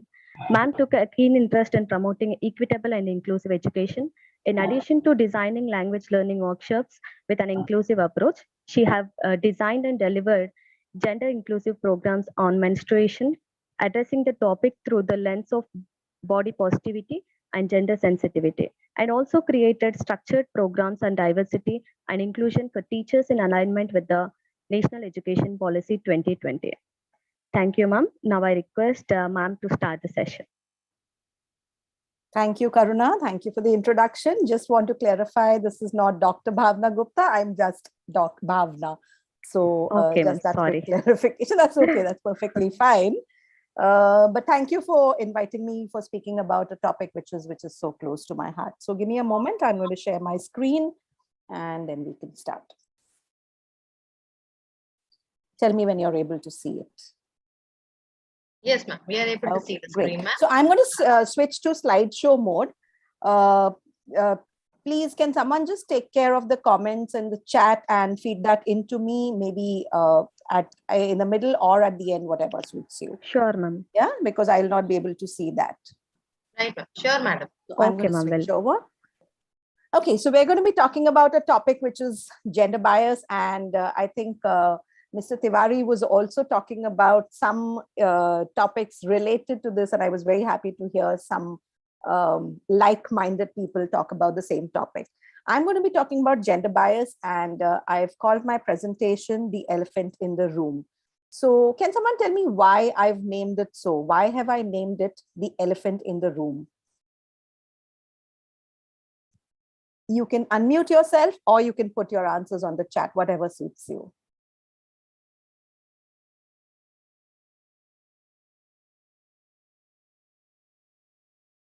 If there's anything on the chat, please let me know. Yes, ma'am.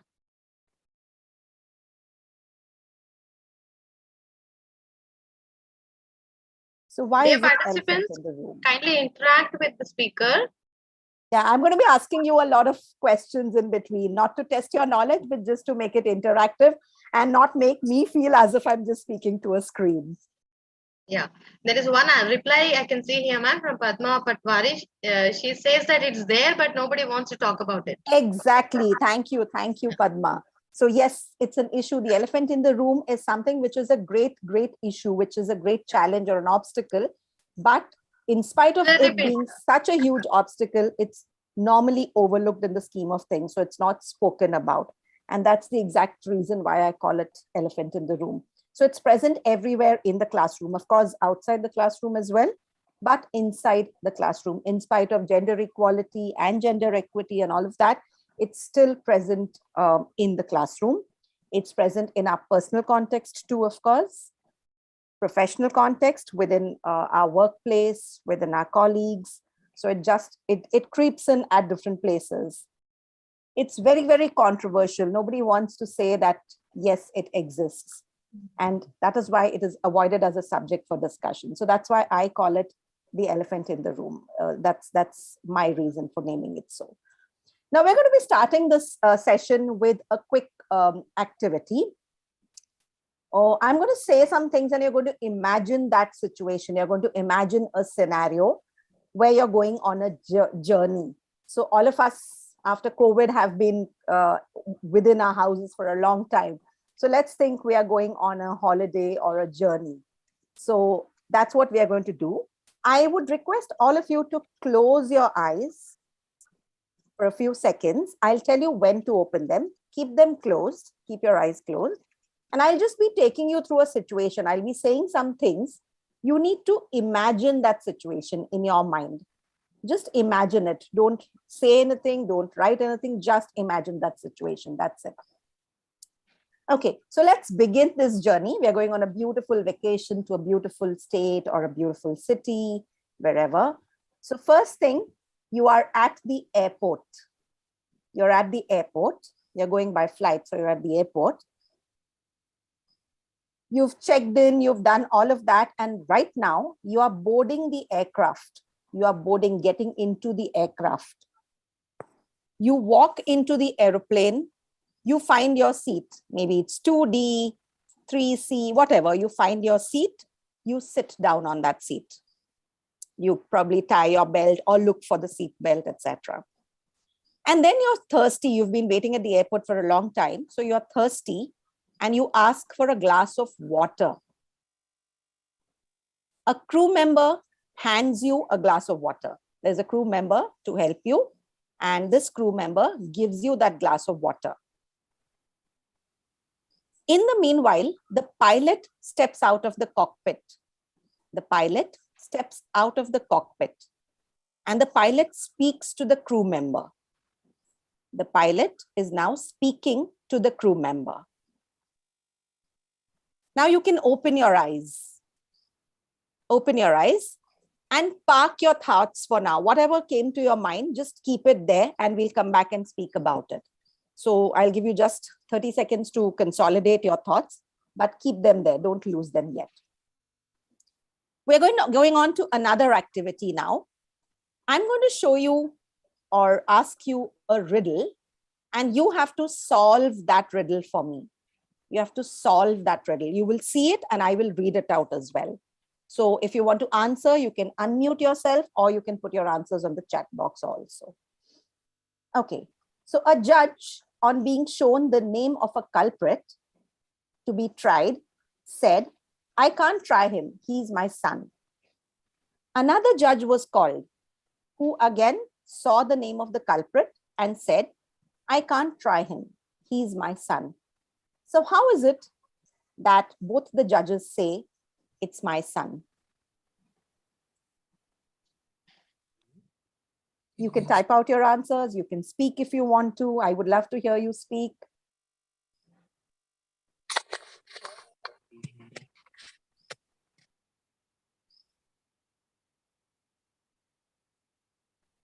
Okay, any answers on the chat box? I'll wait for another 30 seconds. Yeah, Manjari ma'am has suggested that one was the mother. Very good. Excellent. Or both the judges are parents of the culprit. Yes, so one is the father, one is the mother. Great, excellent, well done. One more activity. Again, a riddle for you to solve. You're on the right track, so you should be able to find this out faster. So this time, a father and his son were in a car accident. The father dies at the scene and the son, who's badly injured, is rushed to the hospital. In the operating room, the surgeon looks at the boy and says, "I can't operate on this boy. He's my son."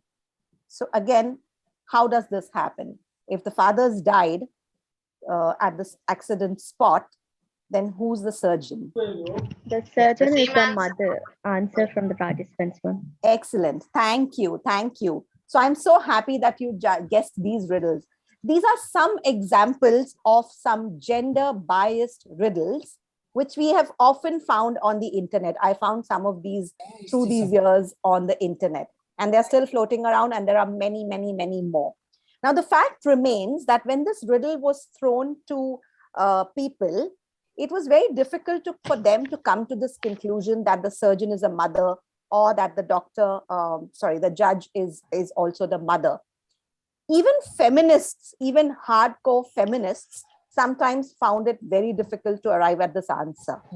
Here, it was slightly easier because we know the context. The conference is around gender. The topic of the session is around gender. So that context is somewhat created for you. But when it's thrown out of context, okay, I can hear some voices. Can you please mute yourselves? Yeah. So Yes, ma'am. basically, because of the context, it became a bit easier to come to this conclusion. So yes, there are these gender biases that exist in our minds. Similarly, if you go back to the aeroplane incident, I want you to tell me, I told you to think about the crew member. The crew member handed you the glass of water. What gender did you think the crew member was? What gender did you assume the crew member? A female. Most of us, including me probably, would imagine a female because we are so used to seeing air hostesses, female crew members. So we imagine that to be a female. And what about the pilot? What did you imagine the pilot to be, male or female? Male. Most of us, yes. So again, that's another example of some instances of gender bias, which creep in unknowingly. So maybe we're not aware of it. It just comes because we are conditioned to think that way. So yes, moving forward, in activity 2, like you said, the judge was the boy's mother, culprit's mother, and the surgeon was again the mother. And in the first activity, it was a male pilot that we thought of, and it was a female crew member that we thought of. So now let's look into what we are looking at. When we are talking about these biases, they are unconscious biases. They happen unconsciously. It's also called implicit bias, either unconscious or implicit. The fact remains very, very self-explanatory that it's an unconscious bias. So obviously we are not in conscious control of it. It's happening unconsciously or at least subconsciously. It happens automatically. Like I said, it happens due to a lot of circumstances, but it's automatic. It's triggered by our brain. Our brain makes very quick judgments about things and comes to conclusions. So basically, based on our situation, it's our brain which brings us to make those conclusions. And it's influenced by a lot of different factors. And these biases could be different for different people.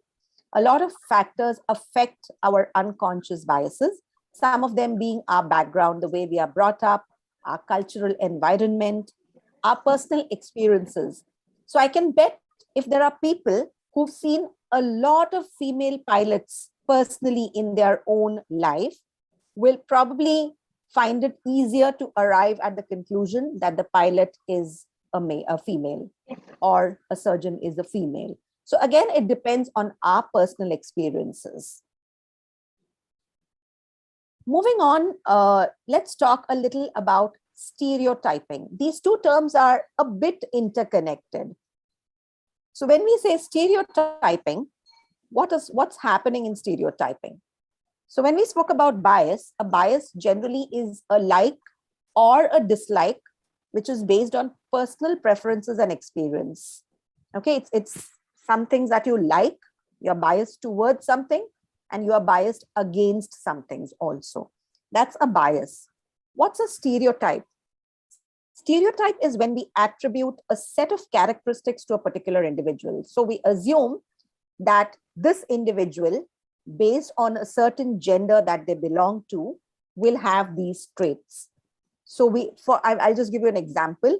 We often assume that women are not good drivers, car drivers. So women are not good at driving. We often assume that men are not sensitive.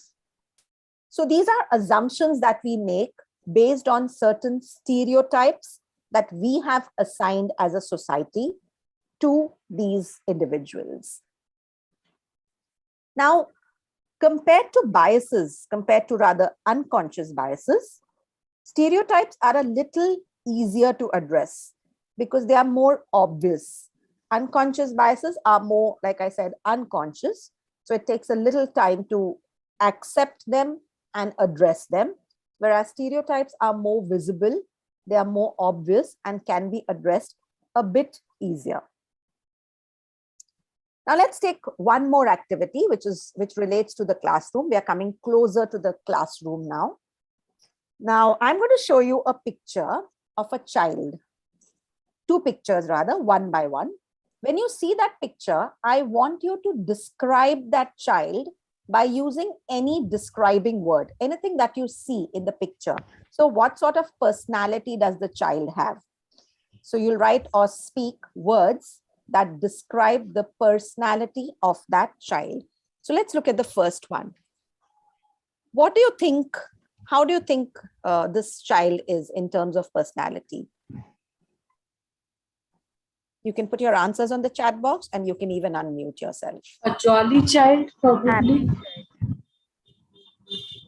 Jolly, okay. Anything else? Mischievous. Sorry? Mischievous, naughty. Okay, all right, naughty, yes. Anything more coming on the chat? Happy child Okay. is one answer on the chat box. All right, thank you. He looks excited about something. Okay, great. Yes, presently, yes, he looks excited. In fact, I don't even know if it's a he or a she, honestly. But yeah, the child does look excited. But in terms of personality, some of you said naughty, some of you said mischievous, and maybe happy. What about this one? What do you think about this child's personality?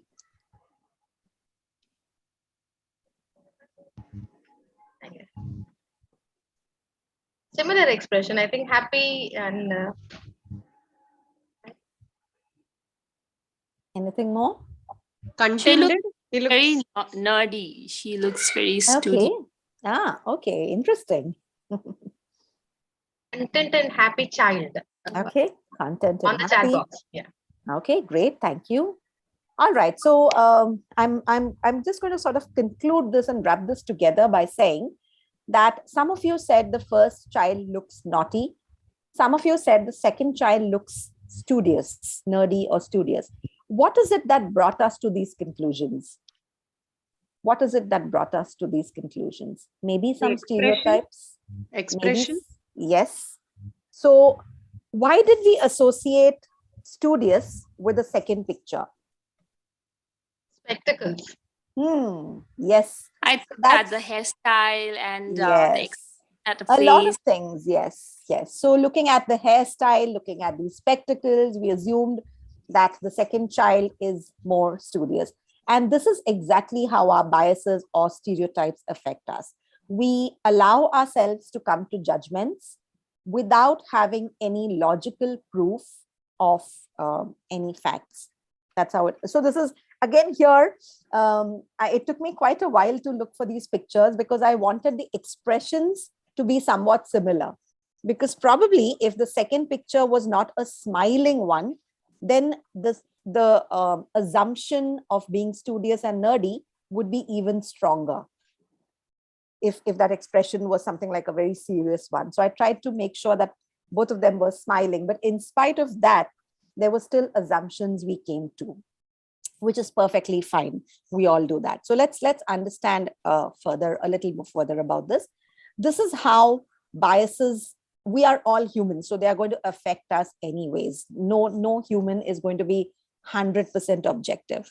So the first step is that we need to remember that it is a hidden preference for or against something. So you can either like someone or you can dislike someone or something. So maybe if you like someone, okay, this person is studious, he wears spectacles, he's studious, and I like children like that, or I like students like that. This child is naughty, he speaks a lot, so maybe I don't like this children like this or students like this. So basically it's a preference for or against something. It can be both ways. It is caused by autopilot processing. So what I told you earlier, it's automatic. It's your logical reasoning is not at work here. It's not a very logical way of thinking. However, it's there because we've been conditioned to think that way. They exist in all of us. All of us have our biases. Sometimes, in fact, they are even necessary to keep us safe. Just a small example of this, probably you're walking on the road. As a child, maybe you were bitten by a stray dog, or maybe a dog sort of scared you.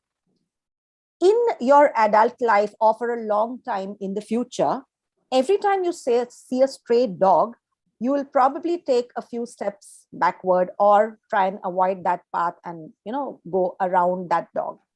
How does that happen? Because we have that fear, that bias against stray dogs has become somewhat ingrained in us. And in a way, it is good because that's helping you to keep yourself safe. Because there could be other stray dogs who could bite you. So you are protecting yourself. You're just doing what you think is best for yourself. So in some ways, they can be good. So if they're keeping us safe, then where's the problem? Why should we be so worried about our biases? The problem lies here. Although they help us to keep ourselves safe and to operate quicker and more efficiently, the problem is that they are not based on any logic or any rationality. For example, the picture of the two children. There was no rationale to it, but we still assumed those things because probably in our experience, we've seen a lot of students or a lot of people who wear spectacles and who are also studious. So we tend to connect these things together and make assumptions that anybody who's wearing spectacles likes reading or is very studious or is nerdy and things like that. So that's how this affects, and this is where the problem sets in. Now, again, we'll have another example of some biases. So look at this lady and try to guess the profession of this lady. What does this lady do?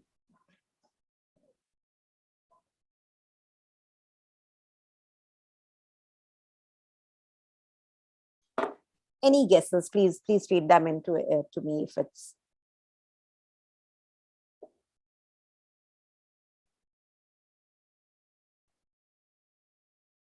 Principal is one answer, ma'am. Okay. Musician. Okay. Okay, what about, this is Sarla Thakral. I'll tell you who she is in a minute. And what about this boy?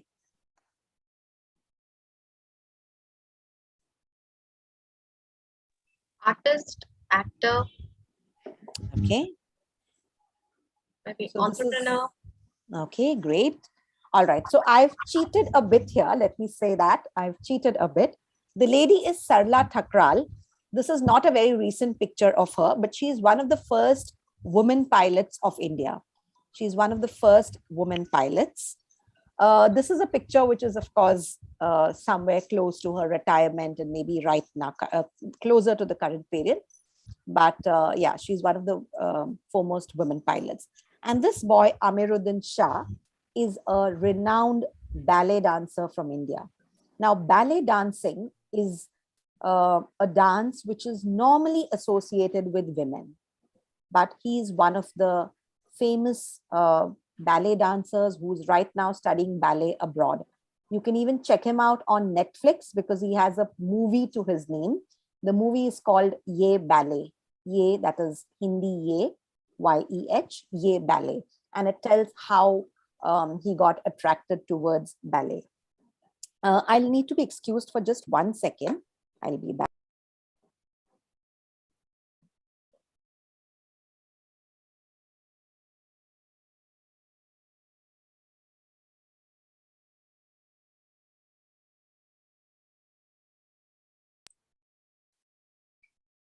Yeah, I'm so sorry. There was an urgent call. Okay, so these are some, again, examples of how we come to conclusions based on probably what we see in the picture. We join the dots and we come to those conclusions. Now, moving forward, why am I talking about unconscious bias? In a minute, I'll go on. So gender bias is also connected to some unconscious biases that we hold. It's one of the forms of unconscious biases that we hold in our minds. So me being an English language specialist, so I'm basically an English language trainer, and coming closer to my field of work, I've been exploring gender in language for quite some while.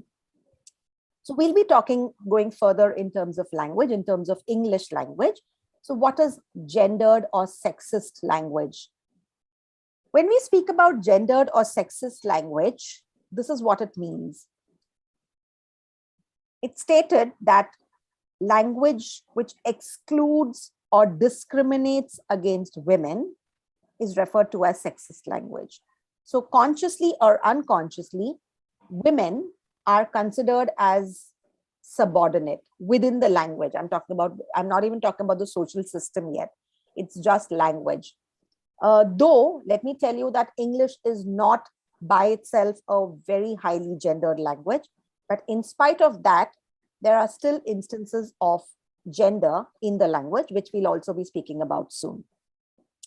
So any language that excludes or discriminates women is sexist language. So basically what it means is it assumes that maleness is the standard. Being male or assuming someone to be male is the standard, and femaleness is the exception, or it's the non-standard, and it becomes slightly subordinate. Now, when we talk about gender in language, especially English language, there are different kinds of gender that we are talking about. One, of course, is grammatical gender. When we refer to something as he or she to identify what gender they belong to, that's the grammatical gender, which is there in English language. We use he and she. There is sex, which is a biological characteristic. So if it's a woman, it's a woman. In fact, if it's a man, it's a man. But in fact, we need to go beyond that binary also, because there are a lot of other genders beyond man and women also. So that's another thing to think about on a broader note. And the last one is when we are talking about gender as a social construct, which means that the roles, behaviors, etc., which are given to a certain gender based on stereotypes. So basically, society that says, okay, this role, so if it's a doctor, it's assumed that it'll be a man. If it's a pilot, it's assumed that it'll be a man. This is gender as a social construct. And this is where the major chunk of the problem lies. In fact, even grammatical gender, for that matter, there's a lot of, let's say, evolving happen, where now instead of he and she, there's this thing about using they as a gender, as a singular first person instead of he and she. And we've been doing it unconsciously or consciously. So gender in English language, let's go through some instances of gender in English language. First is, of course, the pronouns and the possessors. That's he, she, her, him.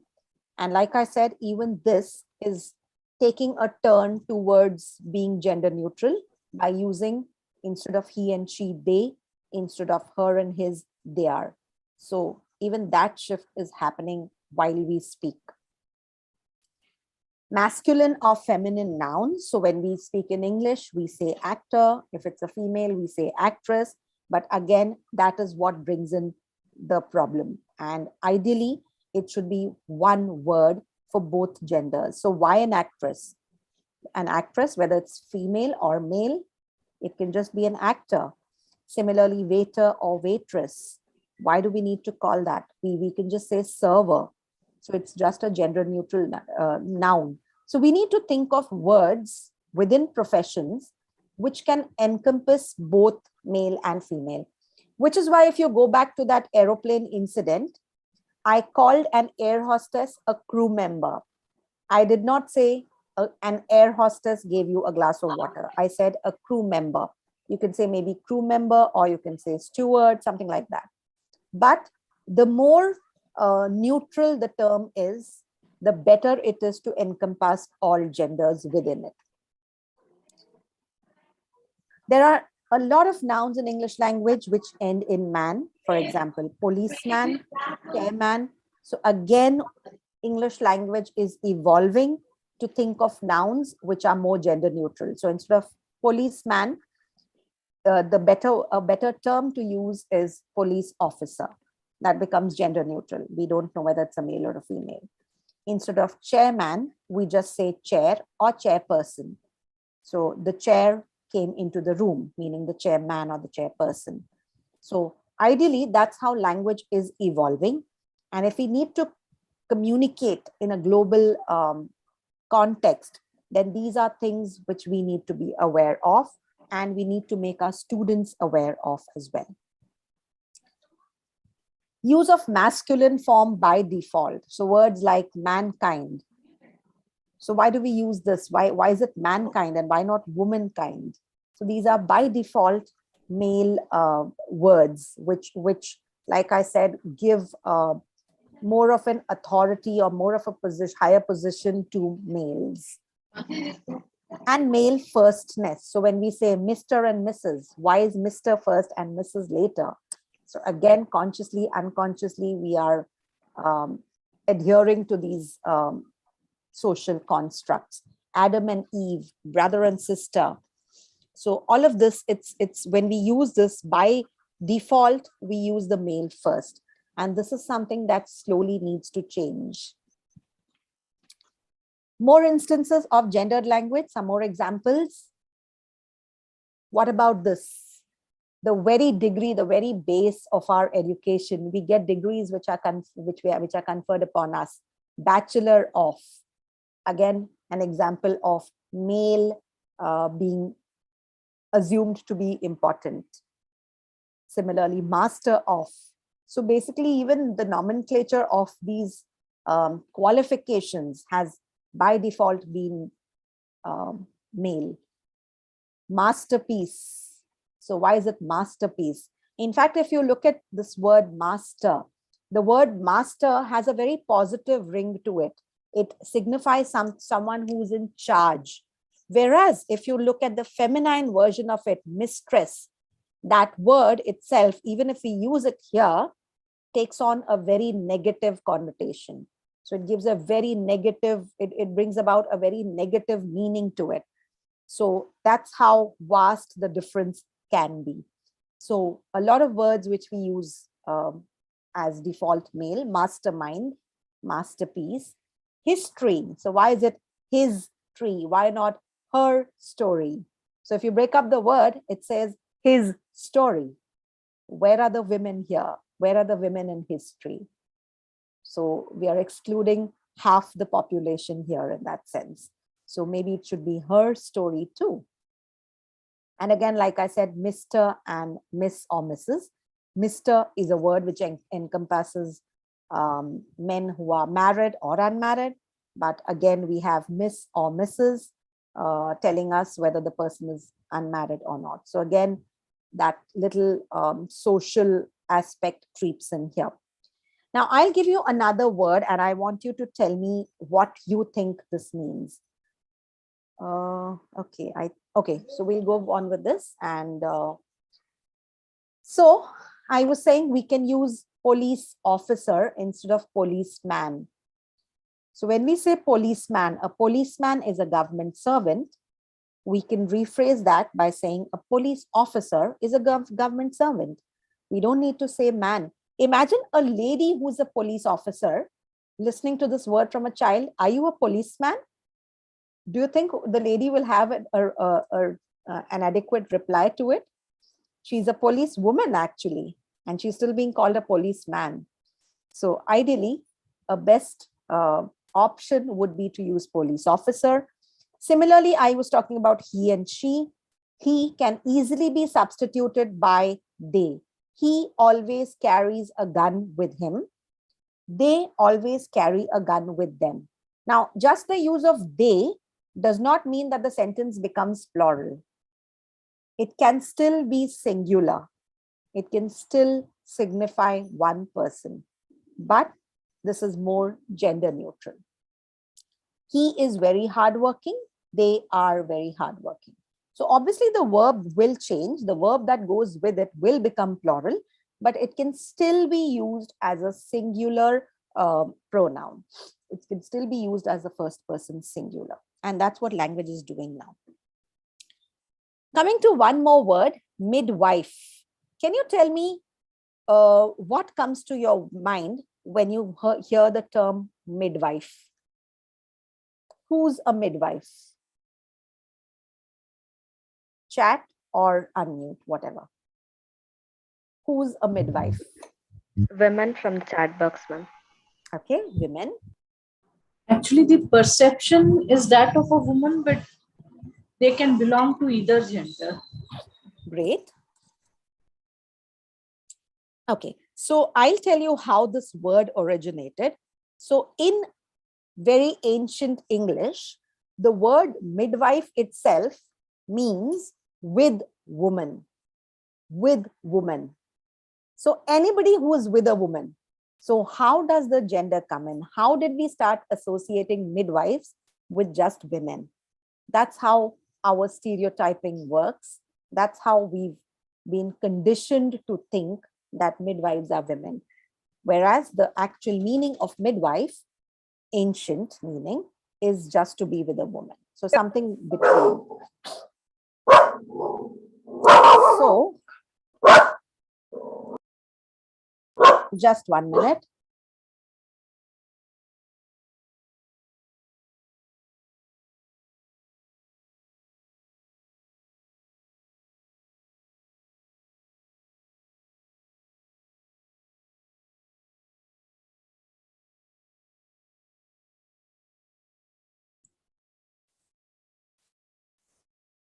Yeah, so I'm so sorry. There's some society construction work going on, which is why I have to keep doing this. And my puppy gets excited about it. All right. So like I said, midwife is a term which has actually no connection with gender. But through the years, we've started associating the word midwife with a woman. Okay, moving on. What are the other instances of gender in language? So there was a study of languages conducted. About 25 languages were studied. And it was found from that study that if you speak a language with a higher gender bias, then the default becomes that we learn to associate men with career and women with family. So the more the gender bias in language, the less the chances that women will be actively working or actively having a career of their own. And a weaker gender bias automatically shows a higher representation of women in science or STEM subjects, really. So basically,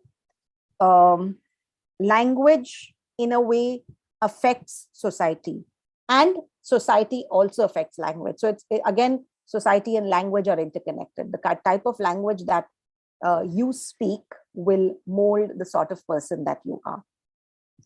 Now, in the study, it was found out that these are the 4 most spoken gendered languages.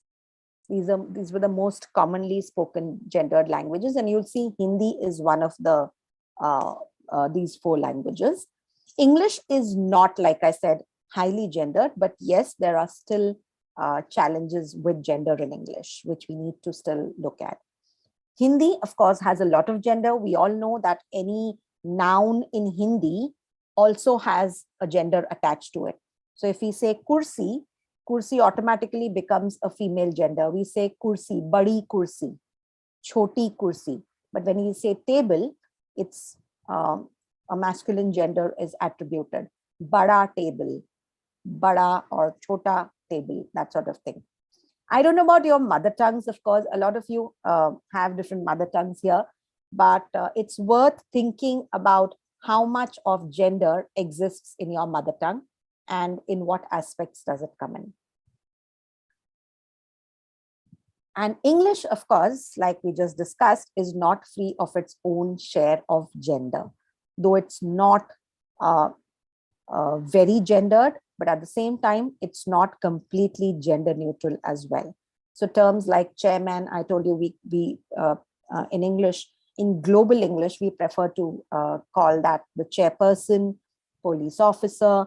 If it's a fireman, can you give me a term for fireman? What can you call a fireman? If you want to use a gender neutral term for fireman, what would you call them? Probably fire person. Okay, yes, not a bad guess. Anything else? Okay, usually it's called a firefighter. They're called firefighters. That's a gender neutral term. So if you look terms, if you find terms like this where there's a man at the end, and if you Google and try to find gender neutral terms for them, I'm sure you'll come across some or the other to sort of replace these. The headmaster becomes head of school, head of college. It's just head. You don't need to say headmaster. Poetess, again, just like actor, actress, it's just poet. Whether it's a male or a female, you don't need to say it's poetess. An actor, again, it's just an actor. Similarly, it could be nurse. Sometimes we are used to saying nurse. Okay, we think nurse, woman. And if we see a man as a nurse, we might say, okay, he's a male nurse. But there's no need to do that. It's a nurse is a nurse, and they do their job, whether it's a man or a female or a woman or any other gender for that matter. Some other instances of gender creeping into our behavior. I was talking about language all this time. We'll also be talking a little bit now about gender and how it affects our behavior in the classroom. Behavior as in, I'm talking from the perspective of a teacher, professor, educator, from that perspective. So when I teach in the classroom, as a teacher, do I give examples of both genders when teaching a lesson? So if I have to, let's say, give role models, do I think of role models who are a mix of both, or at least one example of each? Or do I give more examples of men than women for anything that you're teaching? The text that I'm using or the content that I'm using, the course book, text, etc., is it contributing to gender biased actions? For example, if it shows a woman in the kitchen, it's in a way propagating the idea that women are responsible for cooking. If they show a man at the office, is there also a woman in the office along with that? So what sort of role models does the textbook give you? Who do I nominate more to answer? Now, this is something that we need to think about.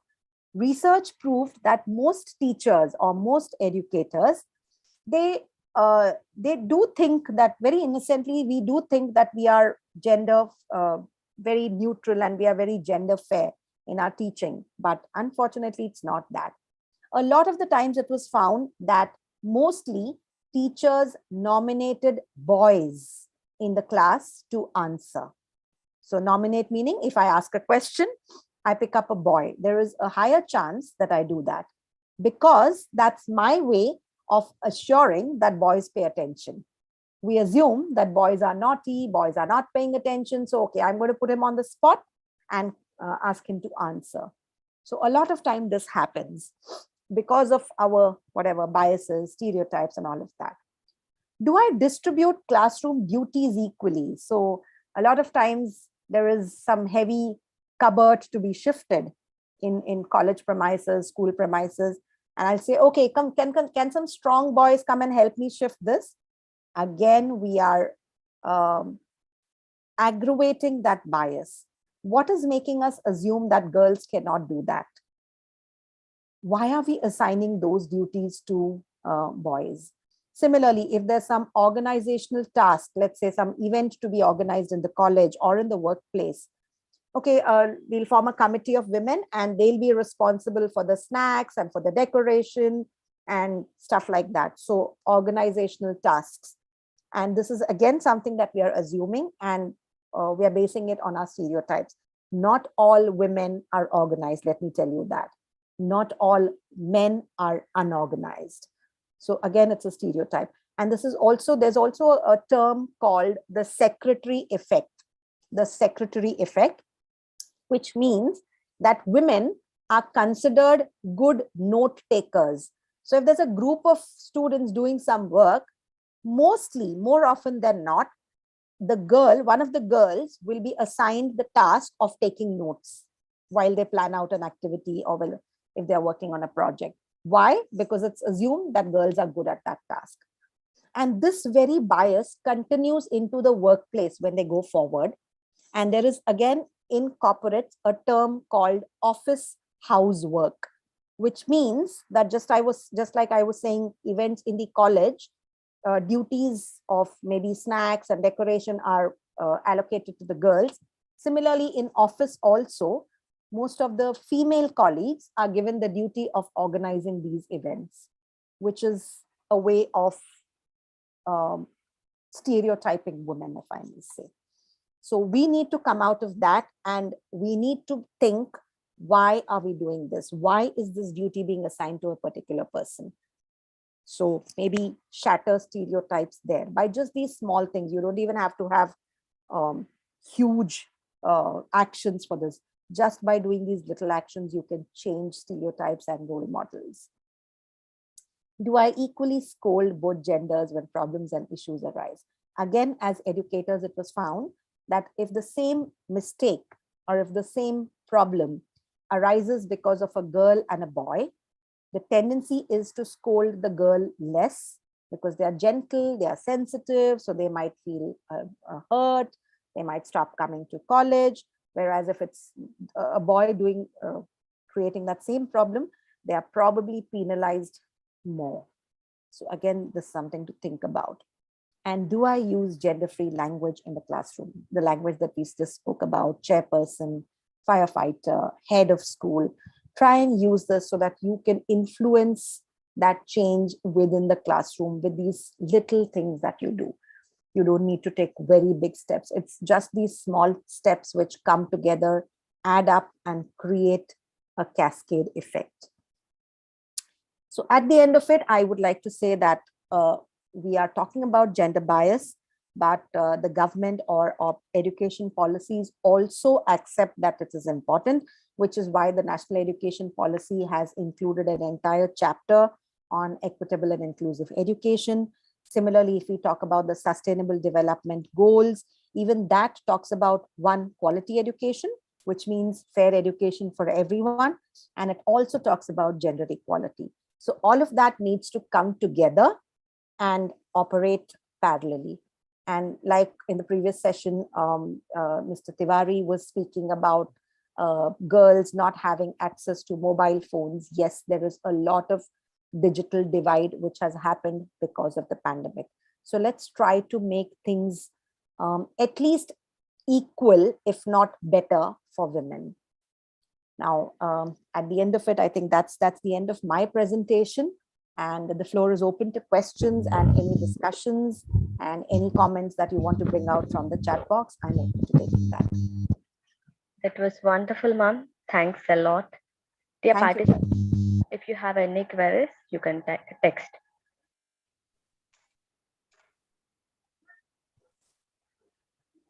You can even unmute and share your thoughts if you want to.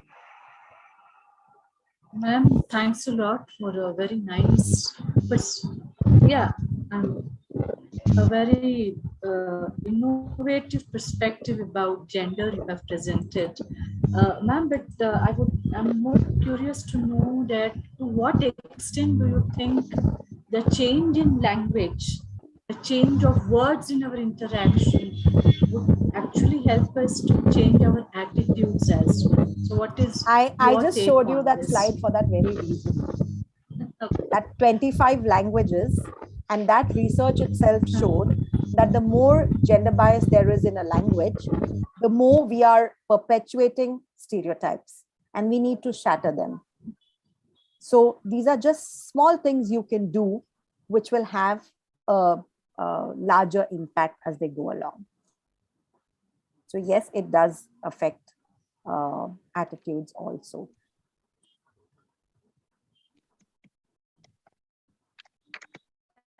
Does that answer your question?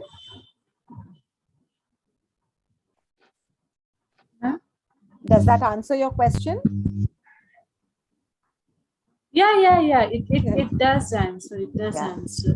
Even I was See, curious I'm a about student of sociology, so sometimes I tend to become little critical that to what extent will language alone No, we need to be, because that's when I came across the that is study why I also. was When I found out what impact it has, I also wanted to find out. Of course, it has an impact, yes, but how big is the impact? So when it adds together, it does make a difference. And that's what the study of those 25 languages show. Ma'am, I just want to ask this question. When we are in the present talking of NEP, we are talking of giving importance to vernacular languages, literature, culture, and all that. It's already gender biased. So now we are again redoing the same thing. Are we not perpetuating again and again? Somewhere I feel this new education policy is double-edged.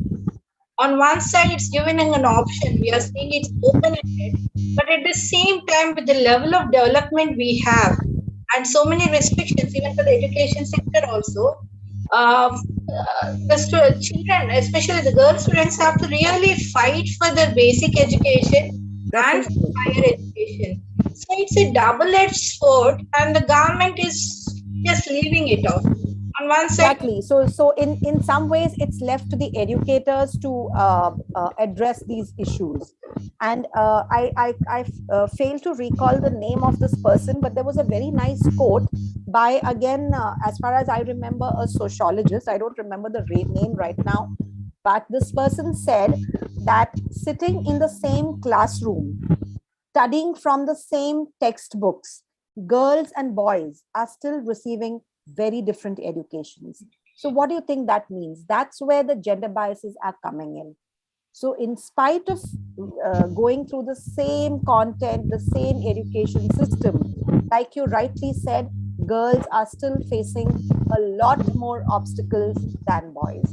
But again, having said that, I would also like to say that sometimes we also have these biases against boys, which are again not fair. So it's when we speak about feminism, we think about women being superior, but I don't think that's true. It's more about being equal. It's not about being superior or inferior. It's more about being equal. So it's not about feminism, but it's about humanism. So again, this term was used a lot. When we speak about feminism, it takes a very negative connotation. Anyone who speaks about a feminist will look at a feminist with very negative eyes. Okay, this lady, she's going to be fighting for her rights and this, that, and the other. But we're not doing that. We're just asking for equal status. We're not even asking to be, because let's face it, men and women have their own intrinsic strengths and weaknesses. And that's what makes us different in that way. So there is no real comparison between men and women. The only thing we can say is that, yes, men and women are good in different ways.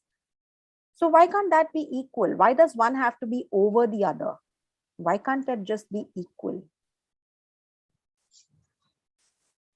And even literature, there are so many examples. So if you read online news, there is a publication called, from Times of India again, Times Gender Plus. If you subscribe to that, you get a sort of newsletter in your mailbox every Monday, and it gives you beautiful examples of women, Indian women, who have achieved a lot of different things from different fields. It could be from literature, it could be from science, it could be from whatever. So they give you so many beautiful articles all over the world. And then at the end, at least all the time that I've been subscribing, the last segment of that newsletter is where they bring out wonderful Indian role models who are women. And it's so nice to know that these women exist, but somewhere we've made them invisible. In literature, we've picked up writings of, more often than not, we've picked up writings of prominent men. But where are the women? There are a lot of women in literature. are we doing them justice? We've made a lot of women invisible. So we need to look at that and bring out these examples so that our students are aware that they do have role models that they can follow. Does that answer your question? Yeah, somewhere there still is a gap.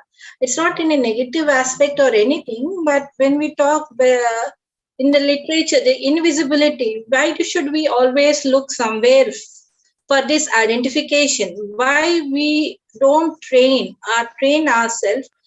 The people around us, we acknowledge them. Why we don't acknowledge and we look for the literature, we look at some other role models. When the mentors are within the family or in our surroundings or in our education system, very true. We try to ignore it and we are trying to look somewhere else. Maybe we're also forcing the students to do the same thing. Maybe that gap in the education system is what is affecting, because the foundation has all cracks. And that's why this entire conversation today is happening, right? The conference is happening on Women's Day and all of that. They're happening because there is a gap. We all know there is a gap. And it's not an easy gap to fill. Though there are incremental steps being taken, things are changing, but it's not something which will happen miraculously and it will not happen overnight. So it's not even something which will end. It's an ongoing process. It will be an ongoing process. And one more. And ideally, we think that it's only in underdeveloped countries that it happens, but sadly, it's not the case. It happens across the globe in different degrees. Yes, in different degrees. But we can't say that a country in the West or a European country has no gender bias. It has its own share of gender biases. Yes. Even that, what I heard, some words like spinster and all that, there are few words which give the greatest level of standards for a woman. And that is also one part of English. Maybe the local language, vernacular language definitely have it. When we talk of the other languages also, we do have, but we don't really recognize it because it's a foreign language for us. But when we talk for our own languages, at least we can identify. When you said the table and that thing, it never struck me. Once you said it, I started thinking, yeah, it's mostly the same thing. So this makes a lot of difference too. Yes. Thank you very much. So that's what has conditioned us, the languages that we've grown up with, our first languages. To a certain extent, we've been conditioned by that, which is not wrong. We all need mother tongues in our life. The importance of mother tongue can definitely not be undermined. But at the same time, there has been some contribution of our mother tongue and of English to the role models that we are today, or whatever we are today, our mindset. Thank you. That's very exciting for us. Thank you, ma'am. Thank you, Bhavana ma'am, for that wonderful presentation. It was very interesting and interactive. And you, in these wee hours, of day, you still kept us focused and attached to these various activities and to your presentation. Thank you so much for that wonderful presentation from your side, ma'am. Thank you so much. And once again, thank you for having me here. And it was a great session. I enjoyed interacting with all of you. And I would urge you to think about these issues and see how you could use gender neutral language to bring about these small changes. Yes, Karuna. Yes, shall I proceed with thanks? Second, I would also like to welcome Dr. Rachel. She's here. She's from Boston. She's in the next speaker in the valedictory. Welcome, Rachel. And we also thank you so much. Yes. Welcome, Dr. I'm Rachel. sorry, could you? Thank you so much. It's such a pleasure to be here. Dr. Vishralast, thank you for inviting me. And can I ask, can you see my slides? Yeah, can you just give us a 2 seconds, Rachel, so that we could come absolutely to and we'll start the next session. Sounds wonderful. Yes, I'll be here.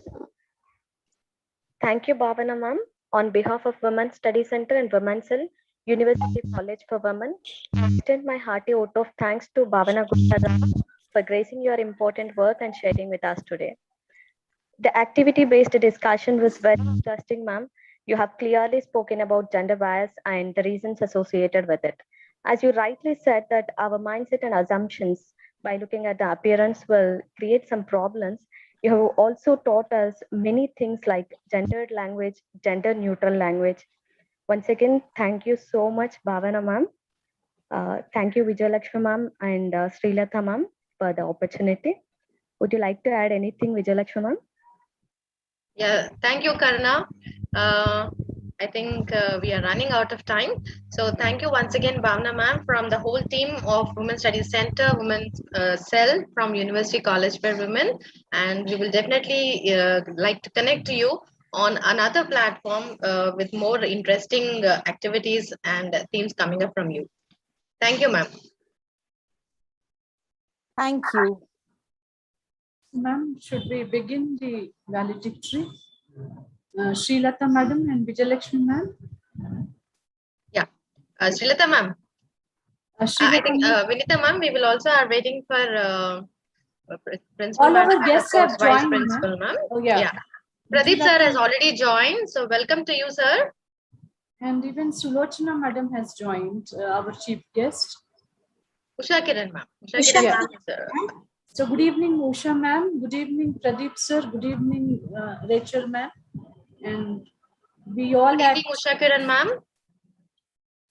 We all at Osmania University College for Women, now officially designated as Women University, extend a very warm welcome. We will just begin the valedictory in a couple of seconds when our beloved principal and vice principal join us in a couple of minutes. Vinita ma'am, principal ma'am said she'll be joining because she's already in some other program. Okay. The same thing. Even I think our vice principal will also join. In the meantime, we'll have. Ma'am, I have joined, ma'am. I'm there. Good evening, ma'am. Good evening, Shailaja madam. Good evening, ma'am. Good evening, ma'am. I have joined. Okay. Then what we'll do is, Mama, we'll just start off with Dr. Rachel. Sure. Hello, Srilata. Sure. Hello. Yes, ma'am. Good evening, ma'am. Good evening, Srilata. Yes, I ma'am. was there. Good evening, Usha ma'am. Good evening. How are you? How are you all? Fine, ma'am. We are a university now. Yeah, congratulations. And all the faculty are very happy. And Yes, we are ma'am. also happy. Good evening, ma'am, and warm welcome It's a to the great conference. news. It's a great news, isn't it? Yes, indeed it is. So congratulations to all of us. Yes. On the Women's Day. Yeah. So, Vinita ma'am, we'll just start off with Sure, ma'am, sure.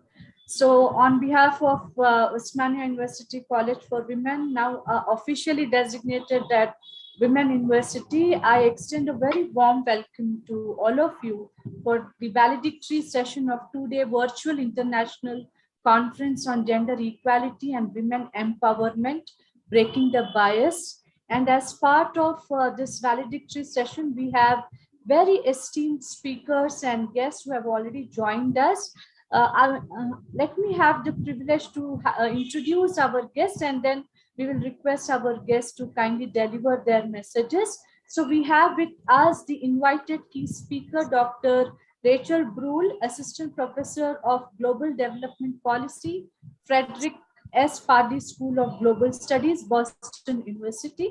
We are also joined by our distinguished chief guest, Professor Usha Kiran Madam ji, who is the Director, Indian Council for Social Science Research, SRC, Southern Regional Center, Osmania University, Hyderabad, and our guest of honor, Mr.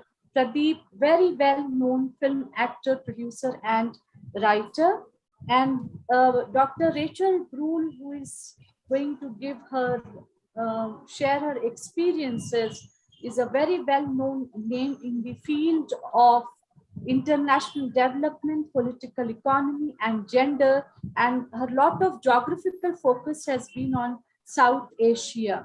Specifically, she studies the relationship between political representation and inequality in social and economic domains across democratic and hybrid political regimes. Her very popular book, Women's Representations and Resistance, published by Cambridge University Press, which is a forthcoming one, shows that women's political representation catalyzes effective claims to fundamental economic rights, in particular land inheritance. Dr. Rachel was also associated with Abu Dhabi, like New York University, and which was affiliated in New York. She's recipient of very prestigious Marshall Scholarship and a Truman Scholarship, and has worked to develop, implement, and analyze randomized controlled trials on the impact of economic rights and resources in collaboration with MIT's Poverty Action Lab and World Bank.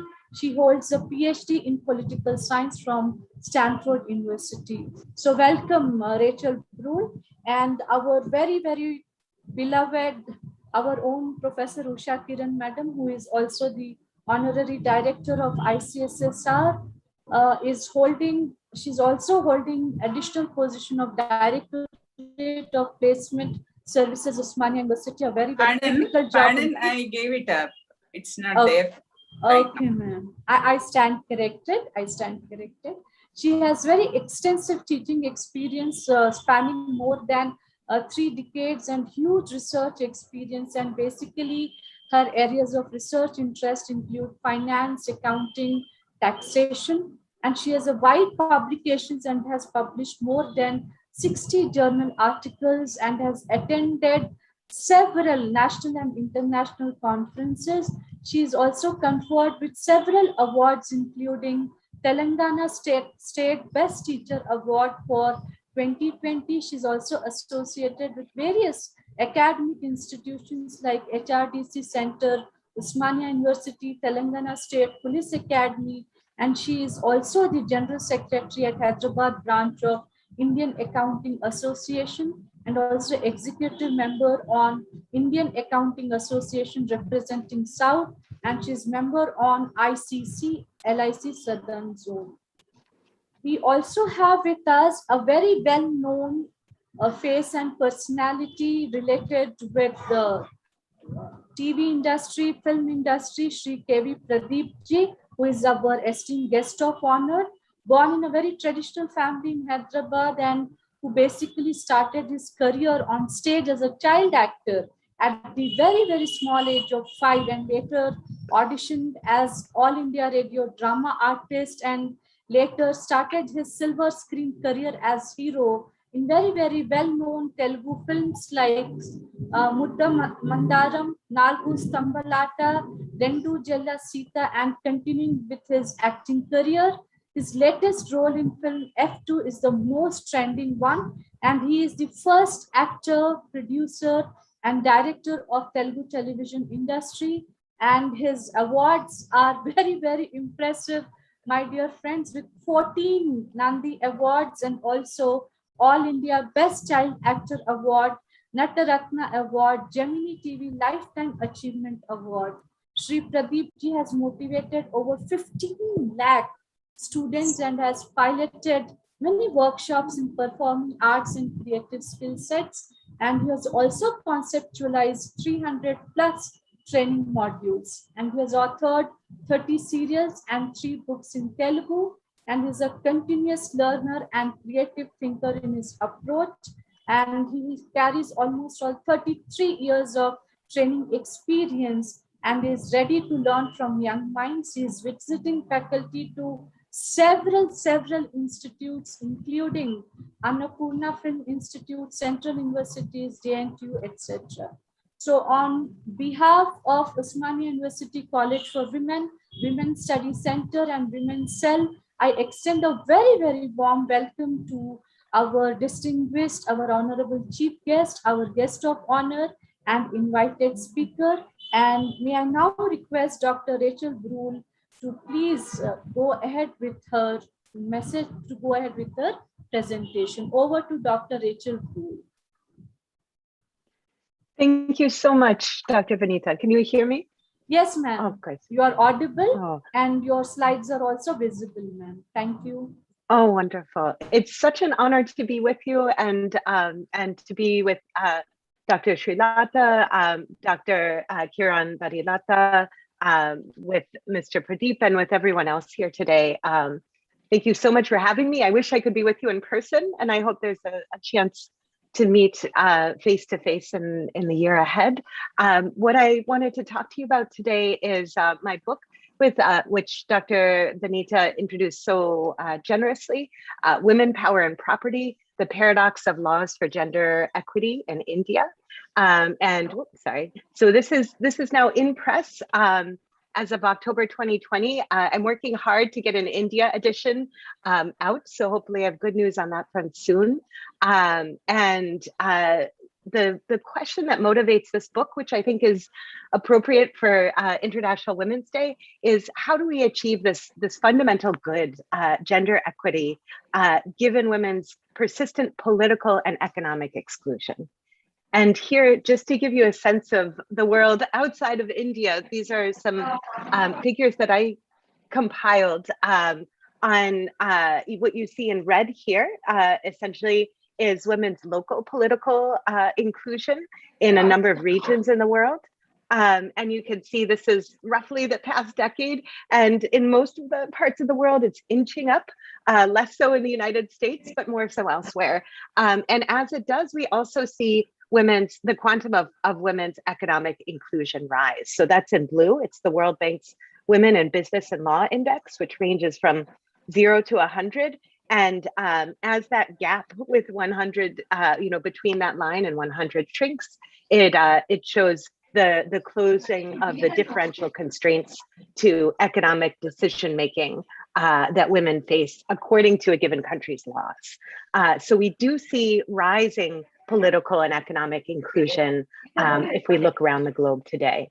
In India, as I'm sure you're well aware, women do face severe economic challenges. So roughly 12.9% of women in India own land. And this is probably inaccurate because records themselves are of such poor quality in many places.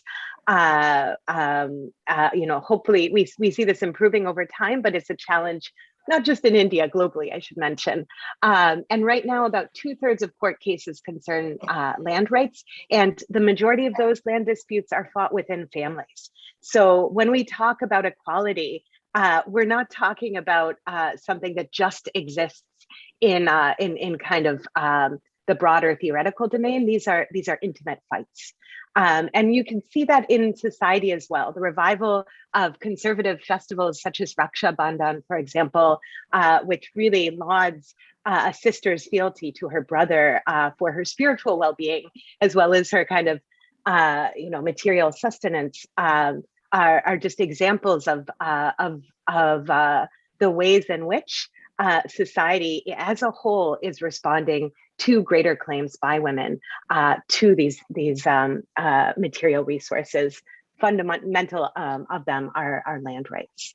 But that said, to me, the thing that where India is really a light to the world is when we look at the terrain of local politics. And here, India is truly exceptional. And so in the words of Mani Shankar Iyer, who I'm sure you all well know was the first Union Minister of Panchayati Raj, in an interview, he said, "It's important to remember that there are more elected women in India than in the rest of the world as a whole put together." And I want to tell you about one of these women. Her face isn't here, but I'll show you her face in a few moments, who I had the honor to get to know, named Padmawati from Krishna district. And she had an improbable rise from a poor scheduled caste family where she had to fight for every spare moment of time and resources. But she did so successfully, and she began organizing on the front stoop of her home after dark, after she had finished the domestic duties to her household. And she would then bring together women from across her community to jointly work to access and distribute credit. And so this was one of the first self-help groups in rural Andhra Pradesh. And these meetings were regularly broken up by her husband, who would come out of their home and yell that she was blackening the family name and drag her in by her long braids, ending these meetings early. And yet Padmawati persevered as the group she organized grew larger and larger over time. so did her name and her reputation as an effective leader. And so these networks of women were really consequential when reservations opened the door to women's local political candidacy. She contested and she won. And once in power, she really changed how the local state, how the panchayat worked. So she made sure not only were women welcome inside her doors, but she would wage these fierce information campaigns to ensure that every woman from the youngest in her constituency to the oldest knew not just the value of education, but knew about specific scholarships that were available to young women. She would help them navigate the paperwork in order to apply for access to higher education. She made sure that women knew about elections when they happened, but also about Gram Panchayat meetings when they were happening. And she made sure that women themselves knew about the rights that were accessible to them if they wanted to claim them from the state. And so in this kind of broader work, she made sure that the state itself suddenly became not just accessible, but valuable to women in her constituency. And so it's really the story of women like Padmawati that I think enables us to understand why there is so much transformation happening right now across India. But I would say particularly in Andhra Pradesh, where all of this work, the seeds of it are based. So what I'm going to do is give you just a little bit of a sense of the framing for my theory itself, how I designed and tested my research to test my hypothesis, a few big findings, and then to go to the big picture about where I think we can go to next as we think about how to expand gender equality around us. Okay, so thus far, work that that tries to figure out how to close the gender gap typically leverages one of two instruments. So what we see in politics is this focus on quotas for women. So I'm sure you're all well versed in Chaturpati and Duflo's early work on this front. But overall, if we look across the range of articles and books on this topic, we see a convincing accumulation of evidence that quotas do make the state more responsive to the interests and the demands of female citizens, particularly if we look at how they distribute public goods. And in economics, we tend to think much more about property rights. And so here we know property rights are a crucial tool for reducing poverty and bringing about sustainable development, and yet only 37 out of 161 states legislate equal rights to property for women. And we know that legislation is the easy part, implementation is much harder. So my contribution is to identify how these political and economic tools work together. And so specifically, I ask, can gender quotas that mandate women's local political representation, women's reservations, improve women's ability to effectively claim gender equal property rights? And to answer this question, I propose what I call a gatekeeper theory about how local political institutions are important determinants of these fundamental rights to inherit property. And so when I think about when I talk about gatekeepers, these are local heads of government. But before I tell you anything about them, I want to say I think I skipped. Sorry, let me try to go back one slide. Let's see. So to start off first, it's with the land revenue bureaucracy. So bureaucrats are the ones who are formally responsible for enforcing property rights, but they rarely do so. And this is because I found through 2 years of field research that their incentives typically align with those of male taxpayers. So there's a monetary incentive to be responsive to men, which is that these individuals who are typically the owners of property rights are the ones who are also typically taxpayers. And so the success of interactions with men are deeply important for land revenue officials' ability to secure the resources that help pay their salary, that enable the local state to function. And so the interests of male citizens are at the forefront of local land revenue officials' minds. In contrast, they rarely even meet women, let alone consider their perspective. So many women in villages where I went to would never even know where the land revenue official sat, let alone how to reach him. And so the likelihood that these land revenue bureaucrats have women's concerns at the forefront of their mind is much, much lower than their ability to understand and their interest in responding to male citizens' perspectives. And so in this context, gatekeepers, so elected heads of local government, can pressure the enforcement of female property rights. So they can turn the gaze of these local land revenue bureaucrats towards their female constituents because they play a pivotal role in local bureaucrats' careers. So the local pradhan, sarpanch, president has the ability to advise on whether a given land revenue bureaucrat gets promoted to a higher position or actually gets demoted and transferred to a less desirable location. And so when they ask local land revenue bureaucrats for support on a particular case, it's very likely that those bureaucrats will listen. However, absent quotas, what I heard from nearly all male gatekeepers was that enforcement of female property rights was a woman's job alone. And they would go further to say that they couldn't be held responsible for anything that happened to women who made these kinds of disruptive claims within their families and upon the state.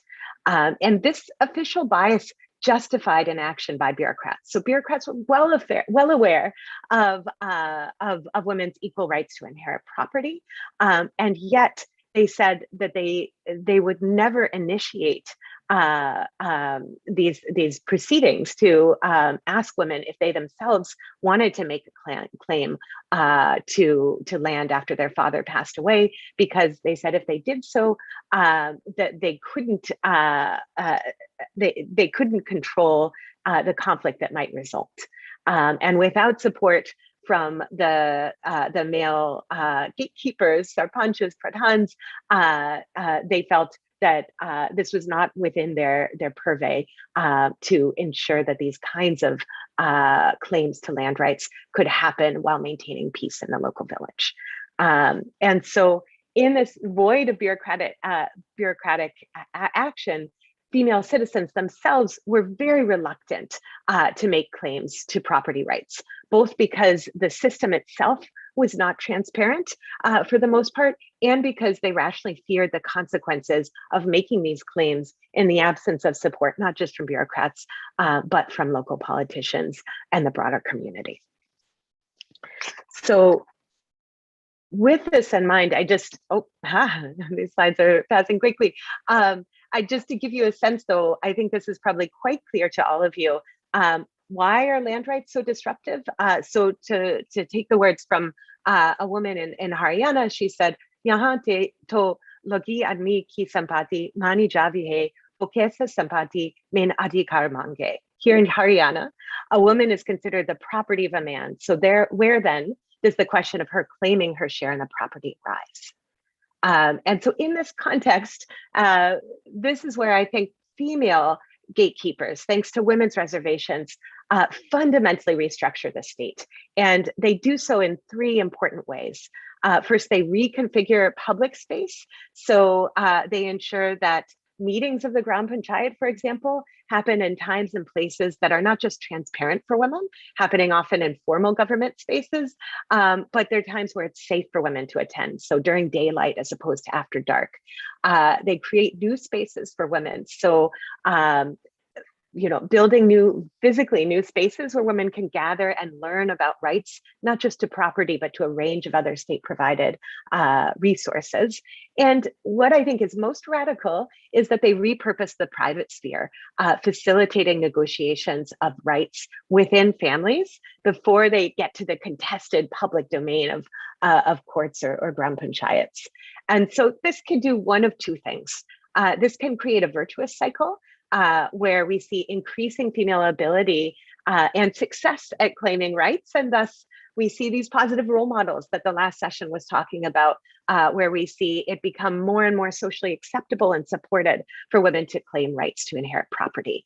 But we could also see vicious cycles ensue, where conflict over property, which is a scarce and highly valued resource, causes backlash that prevents women from even raising their voices, and further implements backlash, violent backlash to prevent women from even considering claiming rights to land. And which of these two kinds of cycles ensues, I argue, depends on women's intra-household bargaining power. And here, this picture is the woman Padmawati that I was introducing you to earlier. So this leads me to 3 sets of predictions about what the impact of quotas should be. So first, I think that where there are reservations, we should see female gatekeepers enabling daughters to renegotiate rights to resources. And these gatekeepers, second of all, are going to be most effective at critical junctures, which here in this context, I see as marriage negotiations, when daughters can strike what I call integrative bargains, where they can give up something of value to their families, monetary dowry, which, although it's illegal, is, as I'm sure you all are well aware, very widely exchanged.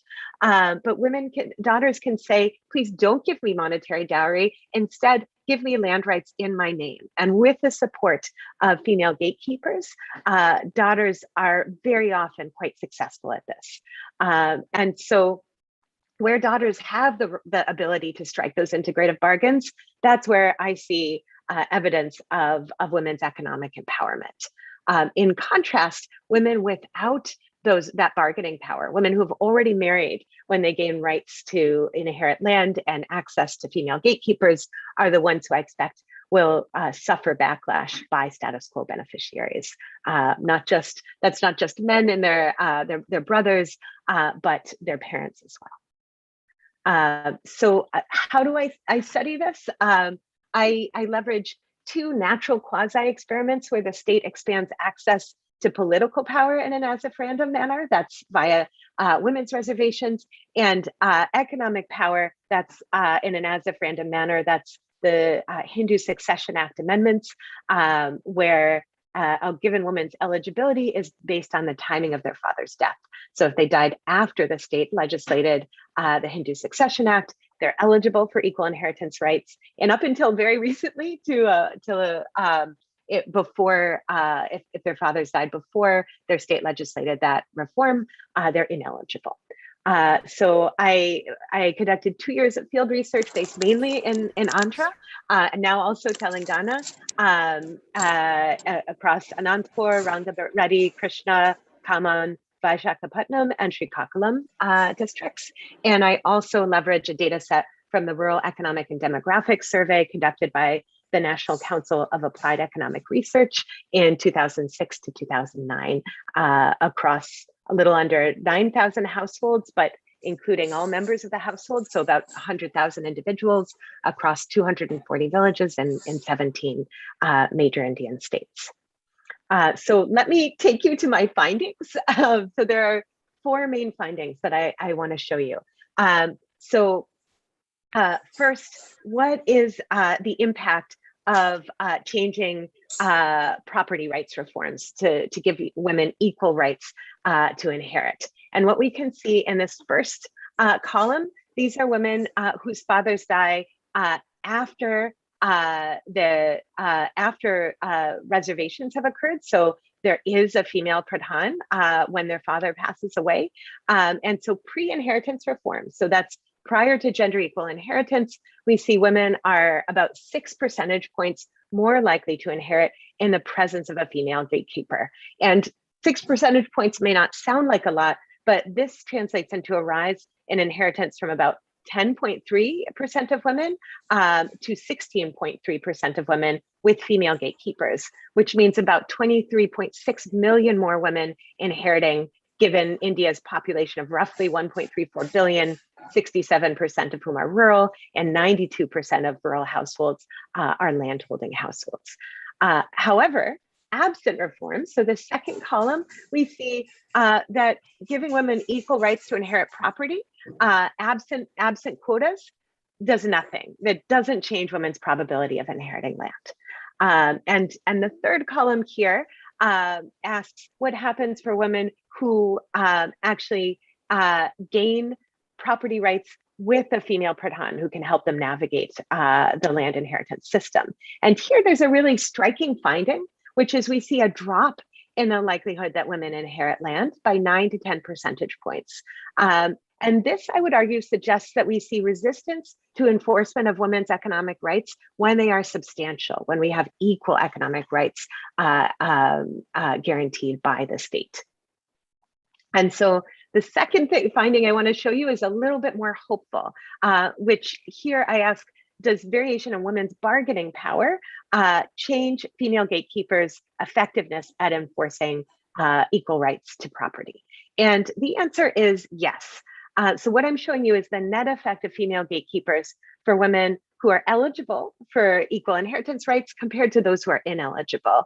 And I'm doing this by their birth year relative to state level reform. So the more negative this number this means the earlier prior to reform women were born.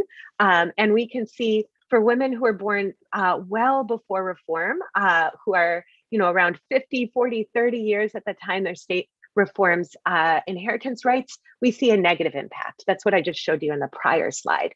But we see that change right around the time that women are 20 years or less at the time of reform. So as we see women who younger than 20 at the time of reform, we actually see this pivot to a positive impact. So the less likely a woman is to be married, the younger she is at the time of reform, the more likely she is to benefit from female gatekeepers and ability to enforce equal inheritance rights. So bargaining power matters here. And why? So if we look at what bargaining power does for women's dowry, we see women who have exited marriage markets at the time of reform, women who are 20 years or older, dowry doesn't change in the presence of female gatekeepers. However, for women who are younger than 20 at the time of the Hindu Succession Act amendment, those who are entering marriage markets at reform, there we see a significant negative impact of female gatekeepers on women's likelihood of inheriting, women's likelihood of receiving dowry. So women with bargaining power and political voice are much more likely to renounce monetary dowry and thus use that renunciation to gain property rights in their name. However, the story isn't all rosy. I also see backlash across multiple dimensions.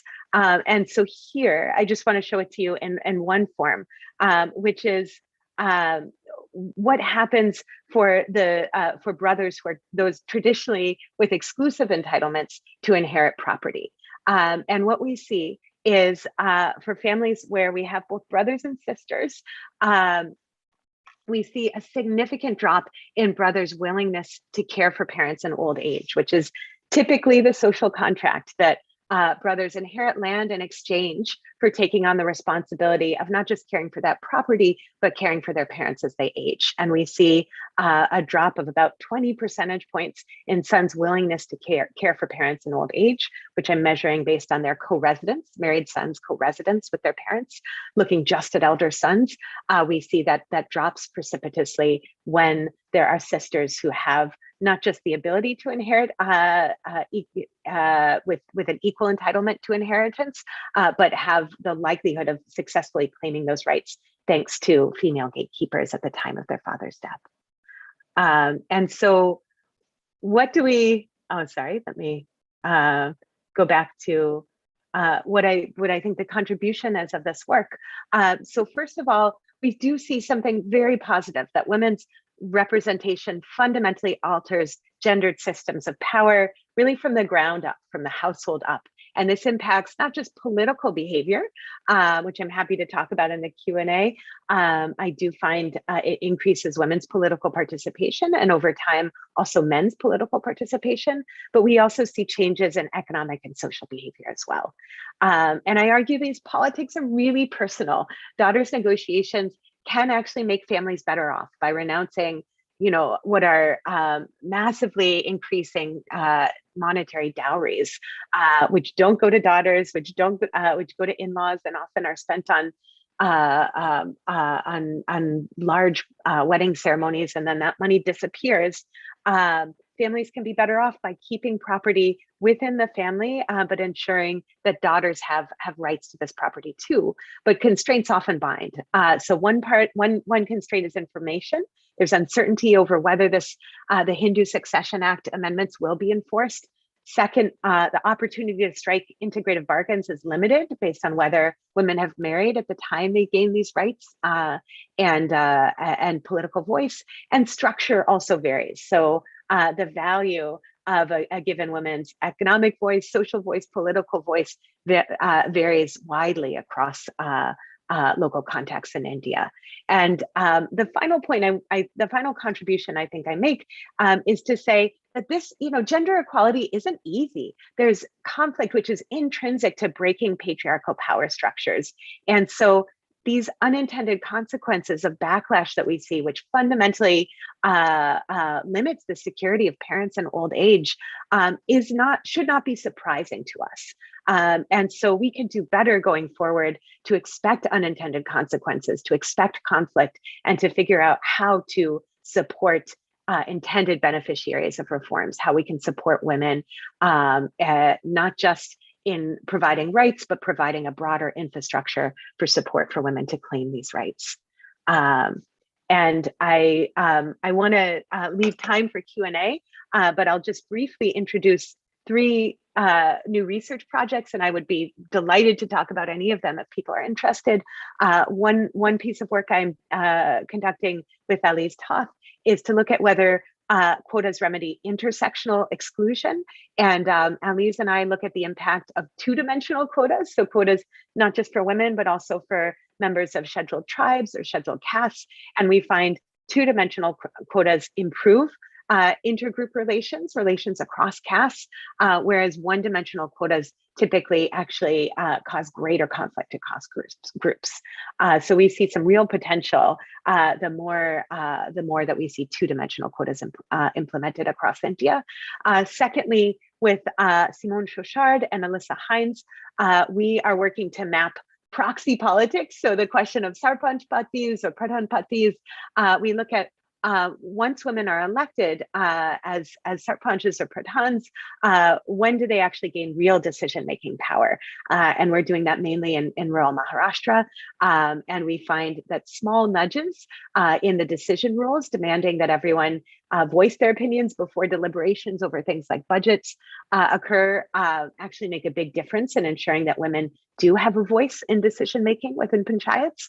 And finally, with Akshay Dixit, I'm looking at the impact of climate change and COVID-19 on political engagement in Bangladesh. And finally, I should mention also with Bhumi Purohit and the Self-Employed Women's Association, along with Simone Chauchard and Alyssa Hines, we're looking at whether peer mentorship programs can enable female sarpanches to thrive after they take power in rural Maharashtra and rural Rajasthan.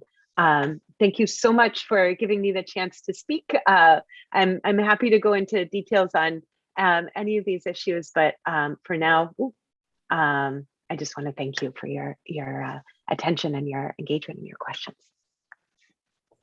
Thank you so much, Dr. Rachel, for a very extensive presentation. And of course, this presentation is the result of your immense hard work through your field studies, and you very beautifully brought out a very strong connection between power and property, and a very famous sociologist, Max Weber, power, property, and prestige. He brings out a beautiful relationship between that. So you are very close to his work as well. And you very wonderfully brought out that how bargaining power strengthens with economic rights and also political voice. And a very pertinent point which really caught my attention was son's refusal to take care of parents. So thanks a lot on behalf of the entire institution, all the participants. I'm extremely thankful to you. But despite that time is running short, I'm very curious to ask two things, if you can respond to that. Like, you also have experience in other countries of South Asia, and you are presently with Boston University. So if you would like to make a comparison with regard to women rights, economic rights between India and other countries of South Asia and in America, what would be your observations on that? And another thing I'm very curious to know, that how did you manage to learn the language with regard to how were your fieldwork experiences? So I'm sure my other colleagues and participants are also very eager to know from you, though you read out Hindi very nicely, it was an impeccable Hindi what you read out. I really appreciate. So if you could respond to these two questions, Dr. Rachel. Oh, thank you so much, Dr. Vinita. I really appreciate your questions and reflections. So to answer, I'll try to be brief, but I'd love to talk more in depth. But so comparing in women's economic rights in India versus other countries in South Asia and also the US. So I think maybe let me draw the comparison in a rather small way. I could always go larger, but to think about 4 countries. So to think about, for example, if we look at Sri Lanka, which is another country where I've lived and have some experience, Bangladesh, and Pakistan. I think these are 4 really relevant countries on these fronts. Nepal, with the recent and recent peace, but long-term civil war, I think is a little tougher to explain all in one. But I would say, looking across the Indian Ocean at Sri Lanka, there is an advantage that many women face there when it comes to property rights and economic rights, which is the matrilineal social context, which we see across Hindu and Muslim women in that across many, and Christian as well, communities there. And so in that context, we see, I would say, the default position being one of more socially acceptable entitlements to property in particular. Though I will say, civil war in Sri Lanka has been immensely disruptive, obviously on a human scale, but also on an economic scale, and levels of sexual violence against women in that context, I think, are far higher than anything that our numbers tell us. And I think, so my intuition would be that those rights are much more contested now than they have been in the past in Sri Lanka. And so it's a different kind of contestation that we see, given the different, social and political context in Sri Lanka versus India. If we look at Bangladesh, women have far less effective political rights, I would say, given the much narrower scope of political competition in Bangladesh as compared to India. However, if we look at women's labor force participation, it's much higher in Bangladesh than what we see in India. So I would say the social constraints to women's economic rights and participation at the moment are weaker in Bangladesh than what we see in India, speaking very, very generally. But the ability for women to leverage political power to contest economic dominance, which we still see in Bangladesh, is much weaker than what we see in India. And finally, Pakistan, the constraints to women's economic rights are much greater in Pakistan. And in part, I would say that is because the bounds of political contestation and the bounds of political and economic mobility are much stricter today in general, speaking about Pakistan, than what we see in general in India. So I think there's a lot of variation, and what we see at this moment is not necessarily what we're going to see another decade or 2 or 3 going forward, because I think there is really interesting mobilization and contestation just happening in very different ways across South Asia. And in the context of the United States, I mean, I think the laws look a little nicer. They've been around a little bit longer. These equal inheritance rights, for example, though not much, we're just talking a few decades longer at most in the United States. But what I would say right now, especially in the wake of COVID, we see massive resignation of women from the workforce. And I think if we look at women's property rights, 5-10 years from now, I think they're going to look much worse in the United States than many other places, given that social constraints are still quite severe, that the United States is still quite a socially conservative place. And I think the backlash that I illustrated in India is happening in the US as well as around the world right now, but in slightly different forms, given the social and economic and political context of each of these places. About my language, thank you. Well, so when I came to India for the first time, this was with MIT's Poverty Action Lab in Rajasthan, actually in Udaipur, and I knew no Hindi. And so for me, the ways that I've learned Hindi and that I've worked to learn some basic Telugu have really been by living with families. So everywhere that I've been, I've always tried to live with families. And I would say, particularly when I was in Andhra, in Khammam district was the first place that I spent a fair amount of time. And I stayed with a family from that was the family of a land revenue official. And his daughter had a 4-year-old son, and we would work through language books together. So that's been my basic approach. Thank you so much, Dr. Vinita. Thank you so much, Dr. Rachel, for sharing your experiences. And the world is a small place, and we all are looking forward that probably sooner or later we will all be very happy to host you in Women University and interact with you both in Hindi and Telugu as well. So on behalf on behalf of Women's Cell and Women's Study Center, Usmania University College for Women, I express my cordial thanks and gratitude for your gracious presence and an awesome presentation and enlightening all of us on a very, very critical topic concerning women empowerment. Thank you so much, Dr. Rachel, for joining us today. Thanks a lot.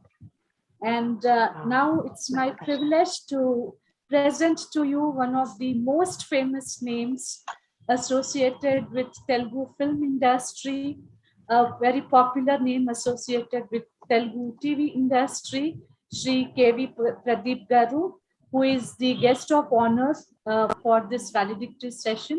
So over to you, Pradeep sir, and I extend a very, very warm welcome on behalf of all my colleagues and my students from Usmania University College for Women. So over to Dr. Shri Pradeep Garu.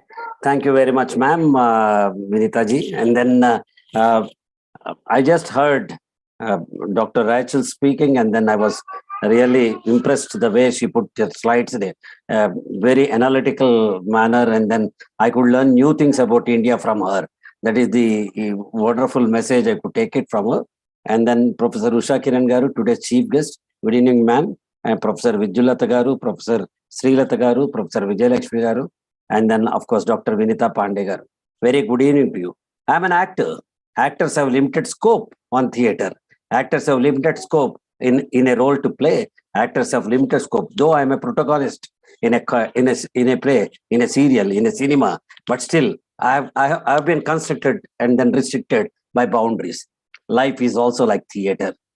You may be male, you may be female, you may be protagonist, you may be supporting actor, you may be a junior artist, you may be a cast or crew, but still you have a role to play. When you understand the roles of others, then you can define your own role. Whether you are a man or a woman, we need to understand what is the role need to be played by us. When there is no character, Rajinikanth plays a supporting role in Chandramukhi film, where Ganga or the heroine is in the lead, and then superstar Rajinikanth only supports her. Similarly in life, when you are in importance, you need to play something when you are not in that. Whether you are a man, you are a woman, it doesn't make. I love women because my mother is a woman. I love women because my wife is a woman. I love women because my daughter is a woman. I love women because my granddaughter is also a woman. So when 50% of us whom we love, we admire, we get in touch with, we learn from. My grandfather was a theater actor, my maternal grandfather. My grandmother in those days, I'm talking about early 60s when I born, she used to manage the whole family without my grandfather being present in the home. He used to tour around for things. She used to manage bigger problems. She used to take care of children, weddings, deliveries, everything all alone. Is that not empowerment? It is. It is. When you are responsible, you are powerful. When you are responsible, you are powerful. Whether in a job, whether in a theater, whether in a place, whether in a school, whether whatever project you are into in, whoever you are, whether you are a man or a woman, in my opinion, power lies in responsibility. Be responsible, then you are powerful. This is what I'm saying. I'm not belittling any of your talks, but I'm saying the opportunities are equal for both the genders. It is now how we look at it and then how we may encash it. That's what I'm saying. While preparing for what to talk in the 10 minutes given to me, generally it is very difficult for people like me to conclude in 10 minutes. It once it has so happened that for a person like Churchill, somebody asked to speak for 10 minutes. He said that come after 10 days, I can do that. He said, for 10 minutes, you need 10 days. Then he said, if it is for 1 hour, I can talk immediately. But it is for 10 minutes, I need to prepare. And then I need to have a concise speaking ability. So I need more time, he said. So while preparing, 3 quotations I liked, I would like to share with them. She overcame everything. She overcame everything that was meant to destroy her. This is equal to both he and she. There are few things which are destroying us, which are inbuilt by us because of our mindsets. Nobody draws a line. It is you who are drawing a line for yourself. Nobody call you inferior without your permission. It is you who are saying, I'm not able to do it. I'm constrained. I want to sleep at night 10. I want to get up at this. All these are mindsets in my opinion.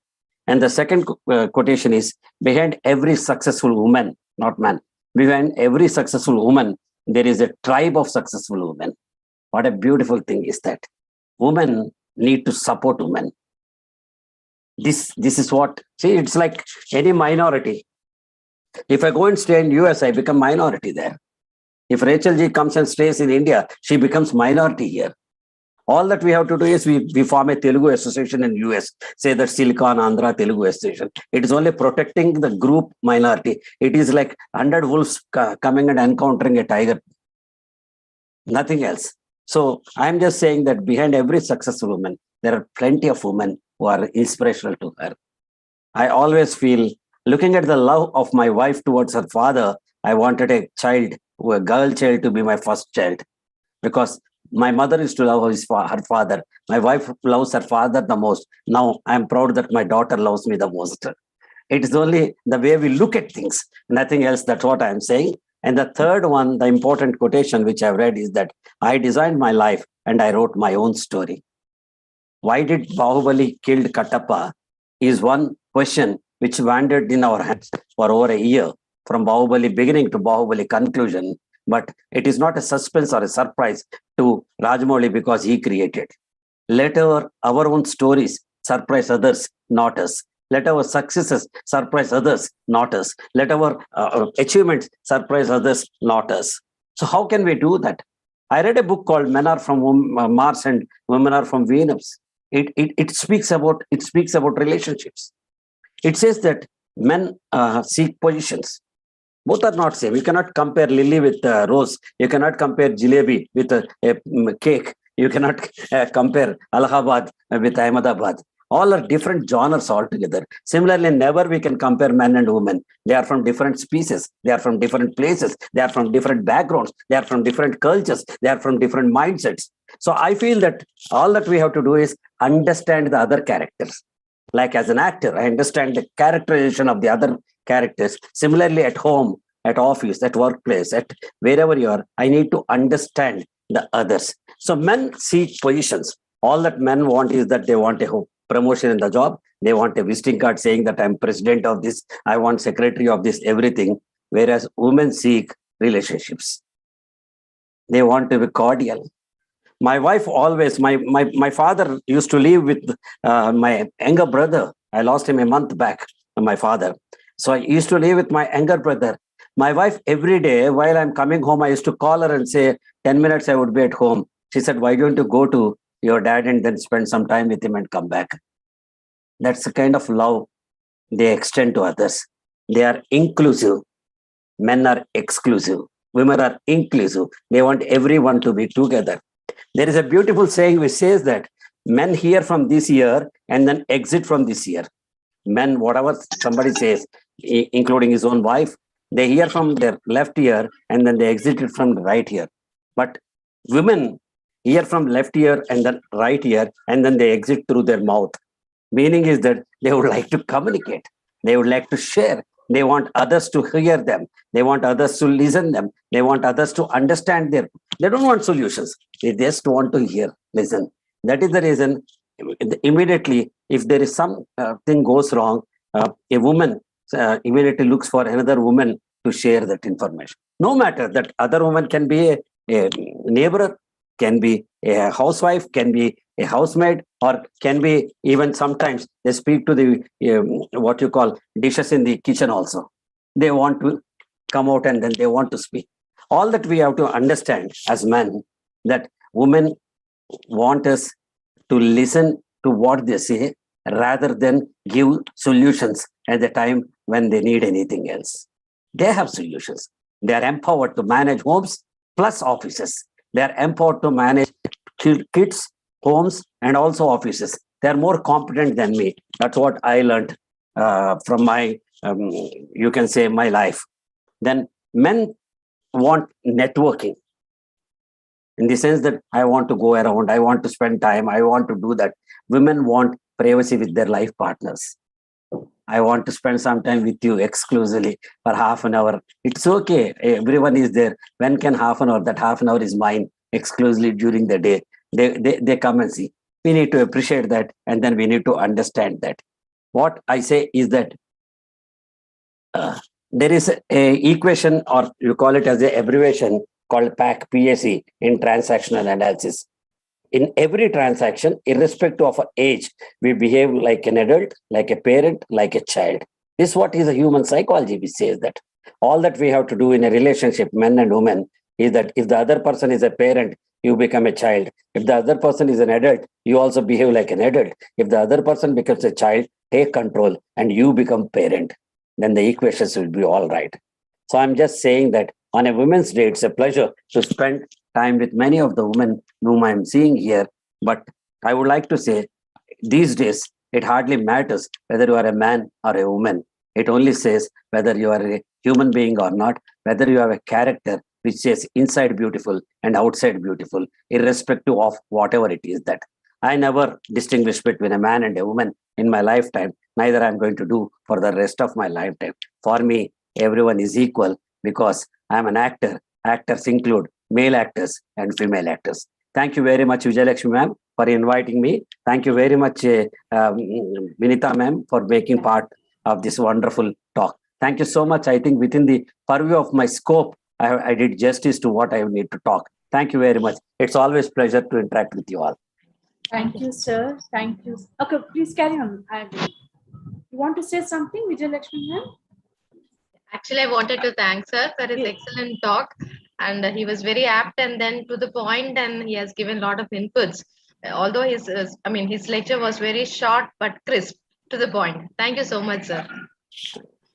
Thank you, Pradeep sir. I'm a student of sociology, and I always believe that life is not about big things. We always want big things, look at big things.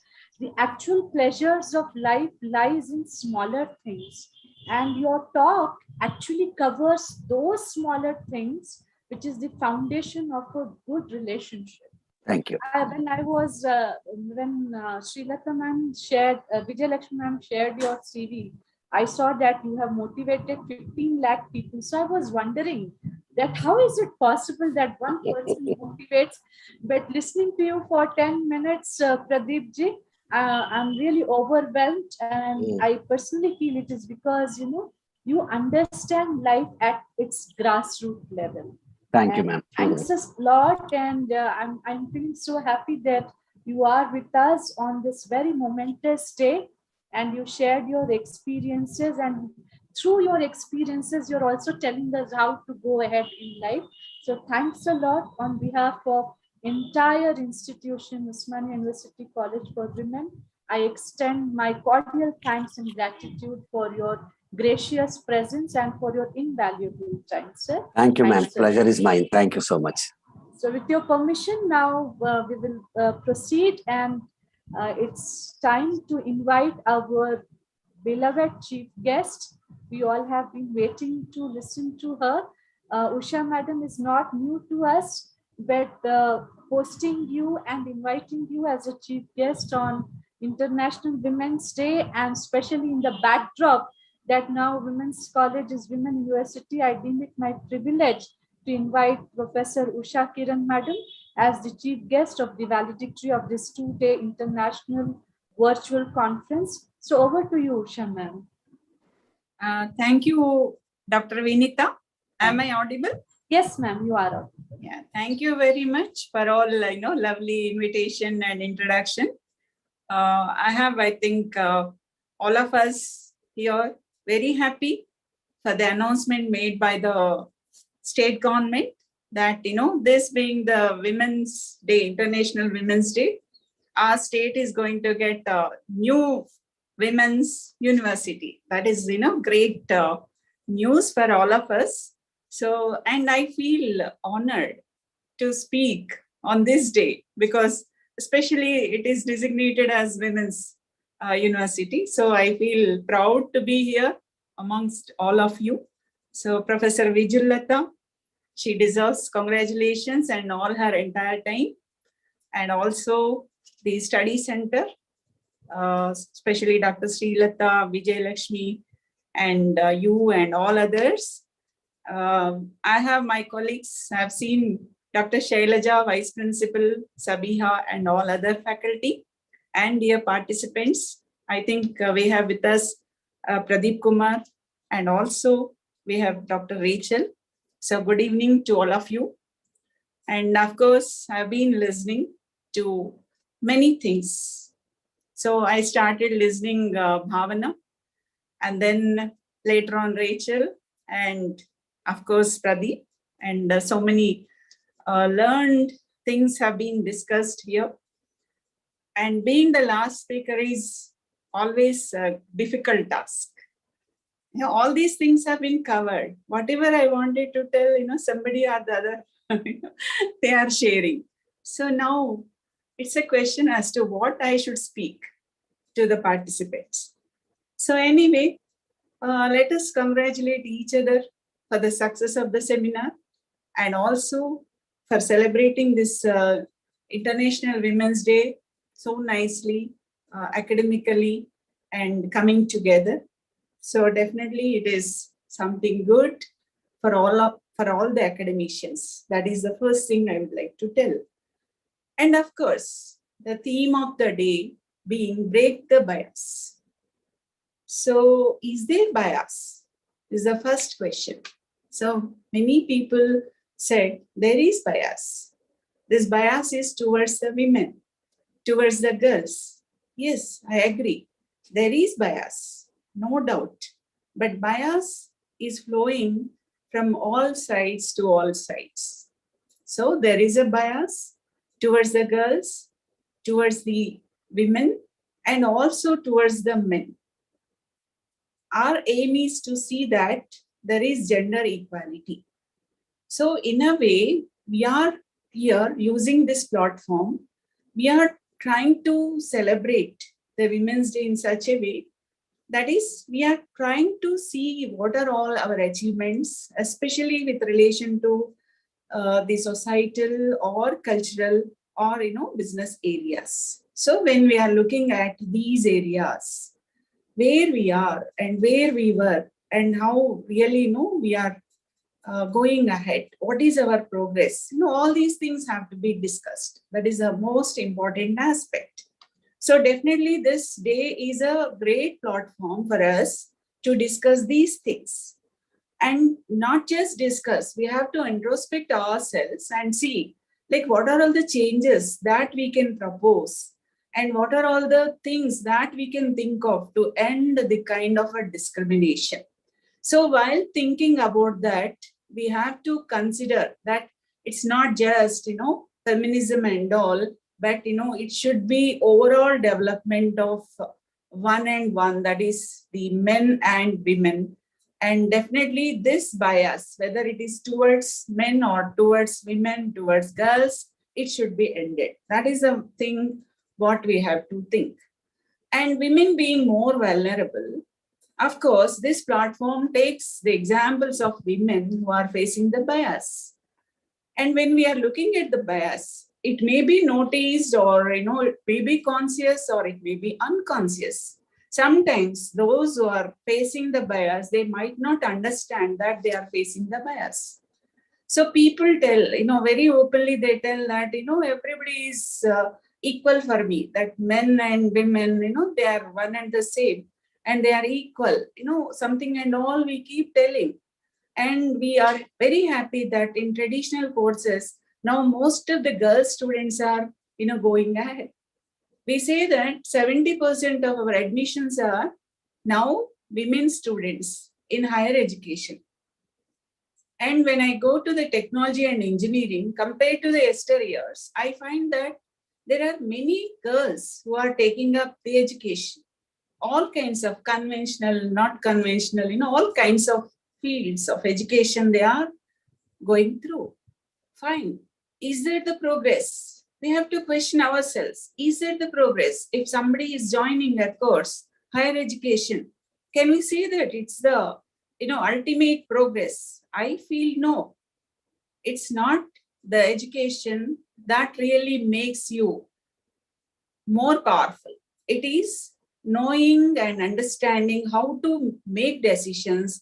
That is really most interesting thing. And that is how we have to really empower the women and girls.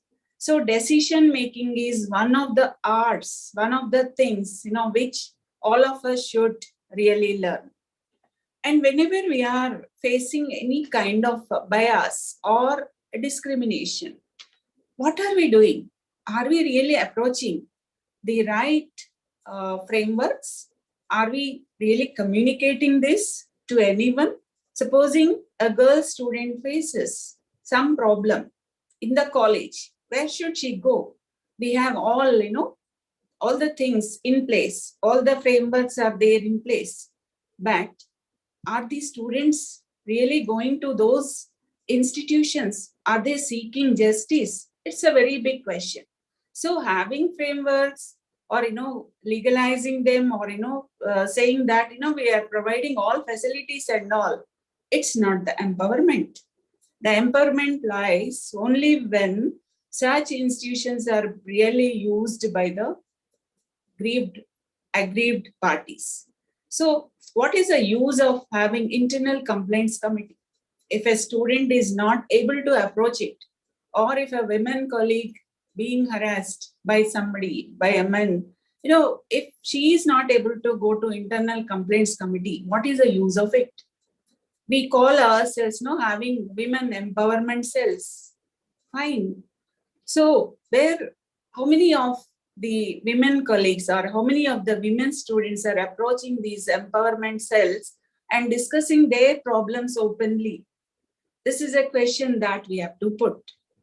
So when the student or the colleague or the women in the organization, if they are approaching fearlessly all these institutions seeking justice, then definitely I say that there is no bias. There is no bias, no discrimination, and we are looking at all the things to be equal, all the men, women to be equal. And there is a big list of sustainable development goals, which was initiated by UNO.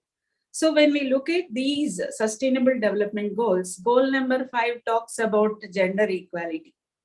And all these 17 goals, if you are looking at zero hunger, zero poverty, or something like technical support, or it may be business area, or you take anything, you can connect that to gender. So there is no need of having a specific goal as such, but in each and every goal, if you are really looking at the parameters, and if you want to construct any index, just look at the targets. What are the targets and what are the achievements? You try to look at those achievements and those targets. You will understand whether there is gender equality or not. Let me give you one example. There is one goal, sustainable development goal called health. So that health is for all, not just for women, but for all. Health is the most important aspect. And the UNO says that, this health should be there, and there should be a lot of education, lot of awareness about the health. So take those parameters, like whatever are the targets that we wanted to achieve under health. Now just, convert that to any women around your place. Then you will understand how much of awareness is there among the women, and what are the health parameters really that are being connected to the women, how much development is taking place. If you can do that, it becomes a truly a very good study. And just now we have heard Rachel talking about the property rights. This property rights is also one of the sustainable development goals. How many of the women in India have got the Pakka papers, that is all the documents in their favor? If you are looking forward for that kind of data, you will understand as to how many of them are empowered.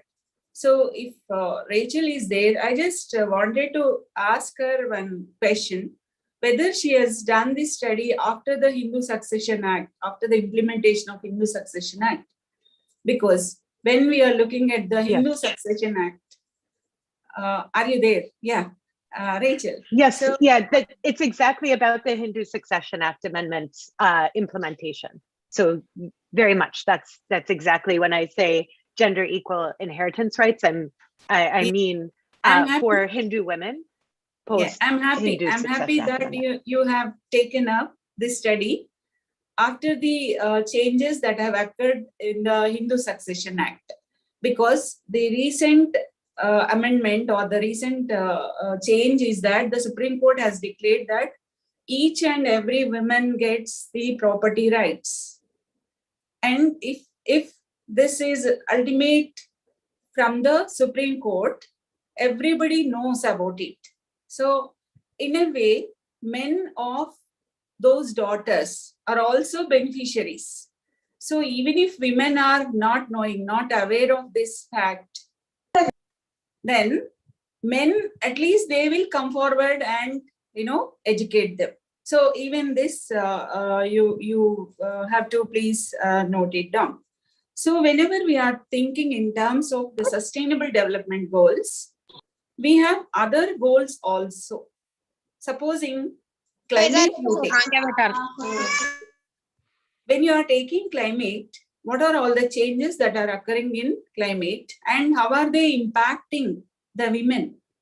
It is something very interesting, because why only women? The climate impacts everyone, but there is more impact on women. So just try to look at what are those causes, and why do we think that women are more impacted? That becomes really a very good study as such.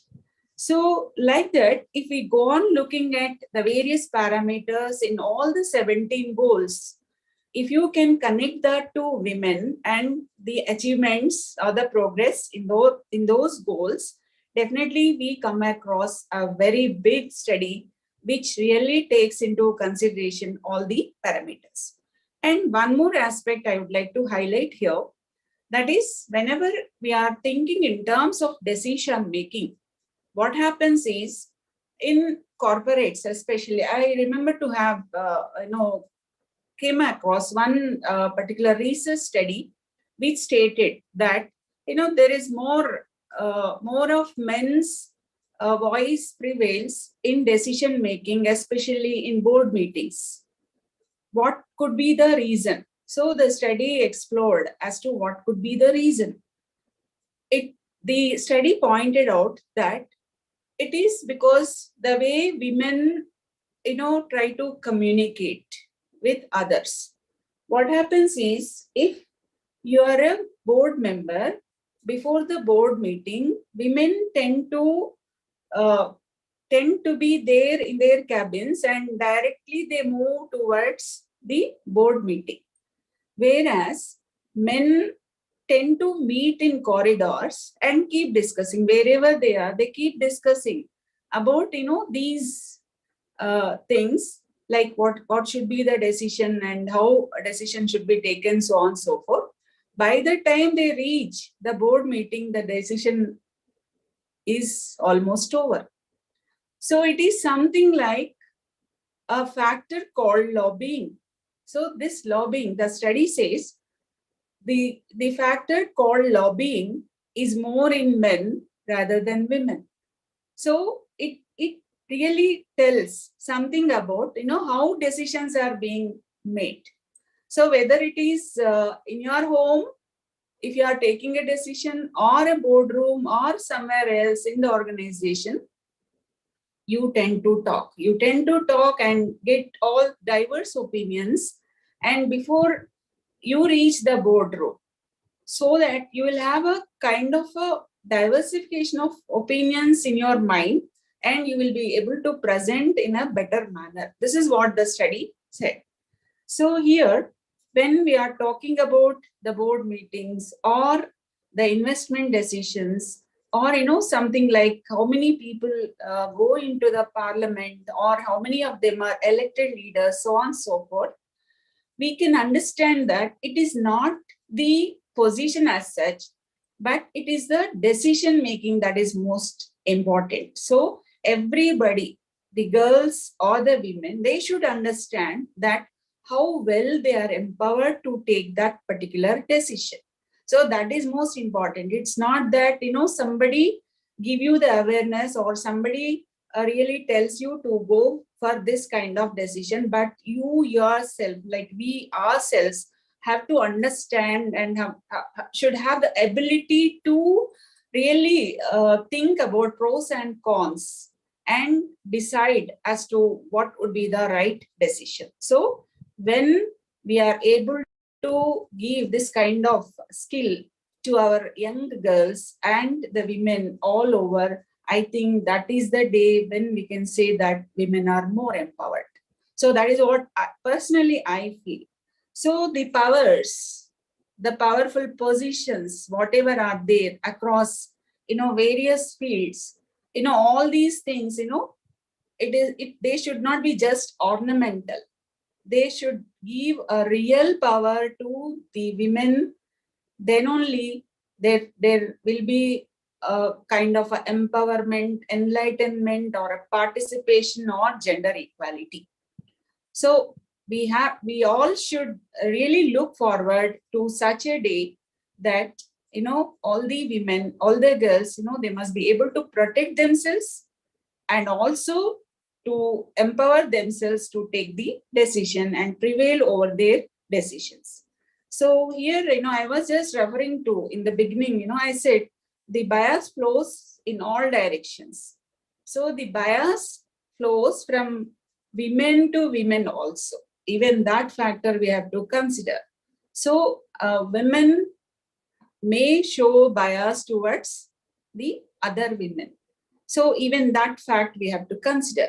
And women show bias towards the men. Even that should be taken into consideration. Men show bias towards the women, or men show bias towards the men. All these factors we will have to assess. And then if there is no such kind of feelings, and only based on some rules, regulations, some clarity, and also on merit, if the decisions are being taken, or if positions are being achieved, I think that is the day on which we can say that we are breaking the bias. So let us break the bias in such a way that there is no flow of bias towards anyone, especially towards the girls and the women, and also towards the men and other people as such. So let us all take a oath and show this gesture. So this is a gesture which says that, we cross our hands and we break the bias. So thank you very much for listening to me, and also for giving me this opportunity. Thank you very much. Thank you so much, Professor Usha. And you have very beautifully weaved sustainable development goals with women empowerment, women equality, and how we have to look at the evolution of women progress and with regard to property rights. And you also pointed out the role of women in also opting for, more of professional courses, and more women are coming into technology. And one thing which it just stuck to my mind when you were talking about that, it's very important for us to assess the overall development of women. So suddenly I was stuck with a very old Hindi song, Thoda hai, thode ki zarurat hai, zindagi phir bhi khoobsurat hai. So just to translate for Dr. Rachel, it just means that we have few things, we are yet to get few things, but still life is beautiful. So thanks a lot, ma'am, for your very, inspiring talk, and you are also inspiring all of us to take up more of research work, research studies, because when we talk about gender, let us not talk only on the basis of our opinions. Our opinions should be based on the evidences, and that will come only with research. So on behalf of entire Usmania University College for Women, I deem it my privilege to thank you for your gracious message, for your invaluable time. Thank you so much, ma'am. Yeah, if you permit, I would like to tell Dr. Rachel that she has done a beautiful study. It's a very good research study, and I am impressed with one thing that she has used. She has used, all statistical tools. This is something, good. It's whenever you are using statistical tools in your research, that shows the maturity of the writing. So in social sciences, using of these statistical tools is something, added advantage. And also would like to tell you one more aspect, that is when you are talking about the gatekeepers and all, you said, there is an impact if women become gatekeepers, that would really give some impact.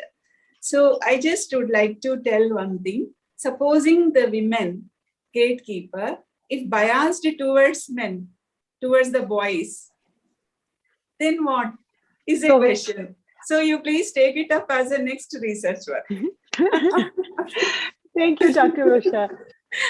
Thank you so much. I really appreciate your engagement. That was a real good one, ma'am. Usha, ma'am, that was a real good one. Like I think our principal ma'am is yet to join. So Professor Usha from Commerce, and now I would like to invite our own Vice Principal Madam, who is also from Commerce Department, and being Vice Principal of such a big institution and handling the administration in itself proves about her gender empowerment. So I take it an honor to invite Dr. Shailja Madam to kindly give her message to the participants. Over to you, Dr. Shailja. Vinita ma'am, am I audible? Yeah. Yes, ma'am, you are audible. Respected principal ma'am, in her absence, I would like to just inform you that madam is in some other program. She told that if at all it is concluded by the time, she will join. So I think still the program is going on. So chief guest for this program, my madam, Professor Usha Kiran ma'am. Ma'am, happy Women's Day, ma'am. Thank you. Thank you so much. Wish you the same. Thank you, ma'am. Guest of honor, Pradeep sir and Rachel ma'am, conference director, Srilata ma'am, convener, Vijayalakshmi madam, all the organizing committee members, students, ladies and gentlemen, those who are there in this webinar right away. Good evening to one and all. First of all, I would like to convey my best wishes, that is Happy Women's Day to all of us. On behalf of Principal and Koti Women's College, I would like to congratulate the entire organizing committee for the successful completion of this webinar. So whenever we have joined, we could catch few points. So the webinar had a very fruitful deliberations regarding gender sensitization, equality, women empowerment, women leadership, through many lectures, panel discussions, and technical sessions. And right now, it was a very inspiring talk by Usha ma'am, Pradeep sir, and a good research talk by Rachel madam. So thank you for that, for making this valedictory very, very, very, very informative, and we were motivated with that. So thank you to all the three of the speakers for giving such a wonderful talk on this topic. So just as I mentioned in the inaugural session, that I personally feel that apart from this conferences, talks, deliberations, sessions, all these things, it is very important that how much we are practicing all these in real life. So when these things are going in reality, then only we can say that there is women empowerment. There is no gender bias. So I think this all should start from home. Once that is done, even in the workplace, if we are not getting all such things, then we can say, yes, woman is empowered. There is no gender bias. So now that we have done with the technical sessions, talks, everything, at least few of them who are there in this webinar, if they go for practical applicability, then we may think that this webinar is successful. So once again, I think women should voice out her choice. She should come out with her opinions, develop self-esteem. She should be independent. Then we can say that, yes, women, we all are empowered. So once again, thank you for giving me this opportunity. And on behalf of entire University College for Women, Koti, I congratulate all the organizing committee members and congratulate to all of us for successfully completing this webinar. Thank you, one and all. Thank you so much, Shelja ma'am, for very encouraging words.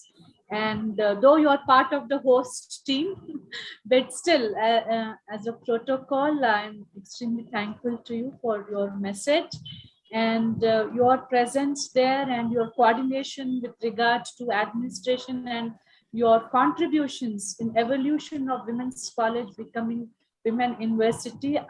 Please accept my sincerest appreciation, and I hope that once we are Women University, we will also scale much greater heights. So thanks a lot for your message, ma'am.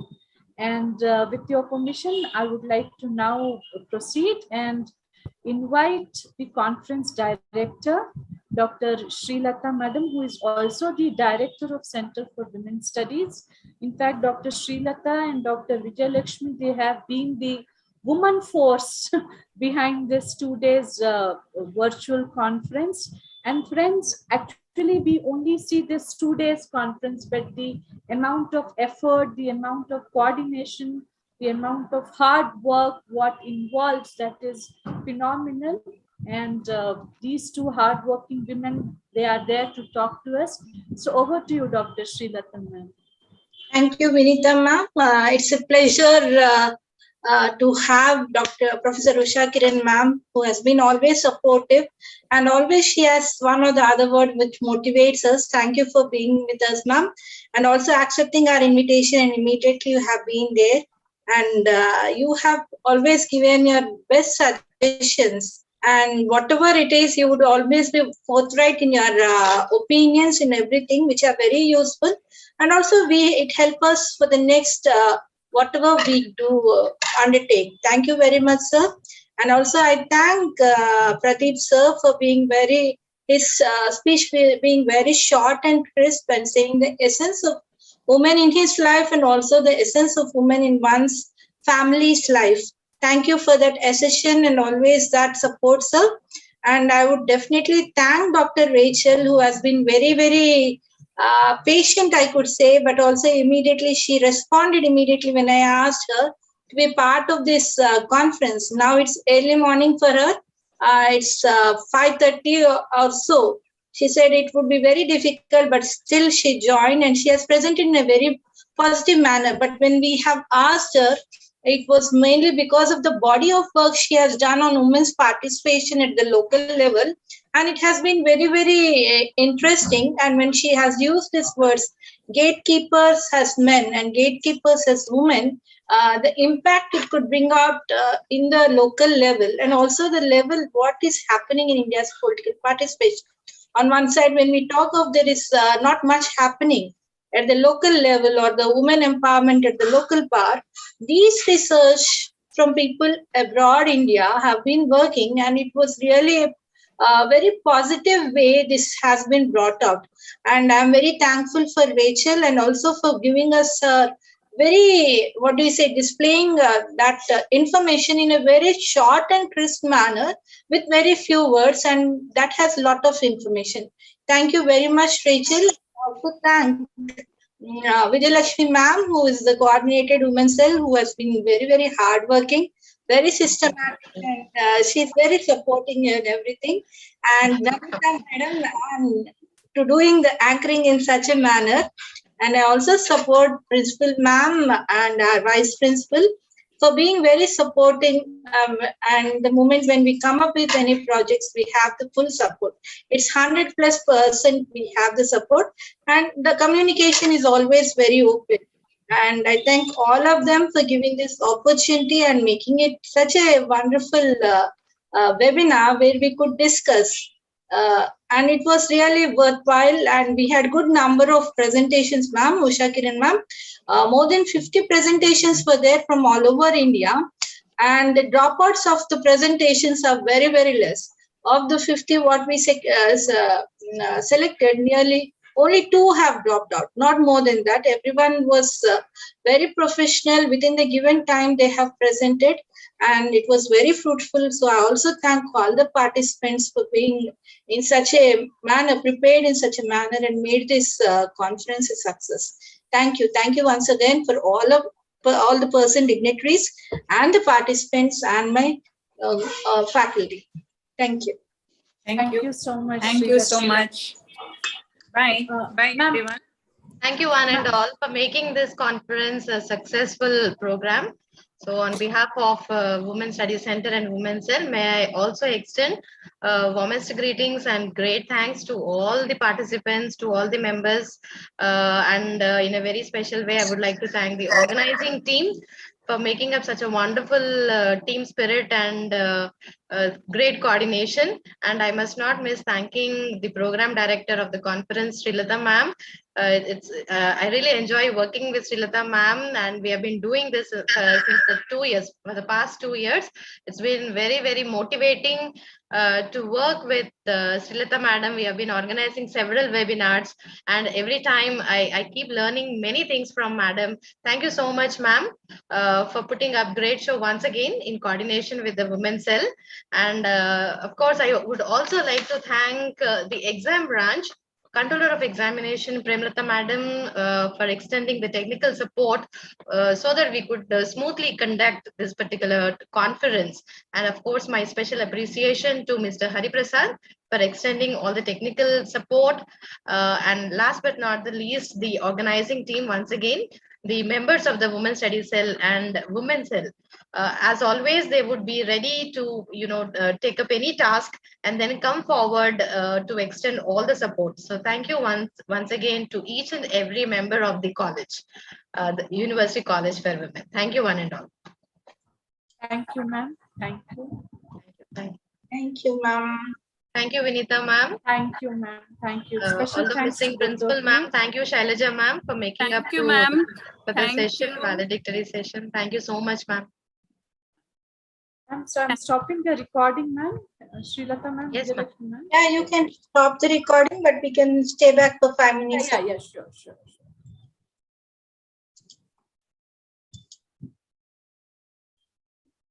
Sir, Pradeep sir, unnara Samiru? Yeah, Pradeep sir is there, I think, ma'am. Sir, unnaru. Yeah, he's there. Pradeep sir. Okay, I think he just skipped it. Okay. Anything else? Thank you all for being here and being supportive. Varija madam, we had a very good session of Telugu speakers. Nara ma'am? Yes, So ma'am. Yes. very 1 second, ma'am. You go on, ma'am. Ma'am, I have stopped the recording from my side, but still it is saying recording. Recording, yeah, from my side I have stopped. Ma'am, you are the host, ma'am. You can do that. I have stopped, ma'am, already. Okay, ma'am. Yeah, I think it has stopped, ma'am. Okay. I think that is YouTube. We are going on All right. live. We have to stop then. YouTube is more restricting. Good evening, everyone. Good evening, Srilata ma'am, Vijayalakshmi ma'am, and Vinita ma'am, Shailaja ma'am. Good evening, everyone. Good evening, ma'am. Actually, yesterday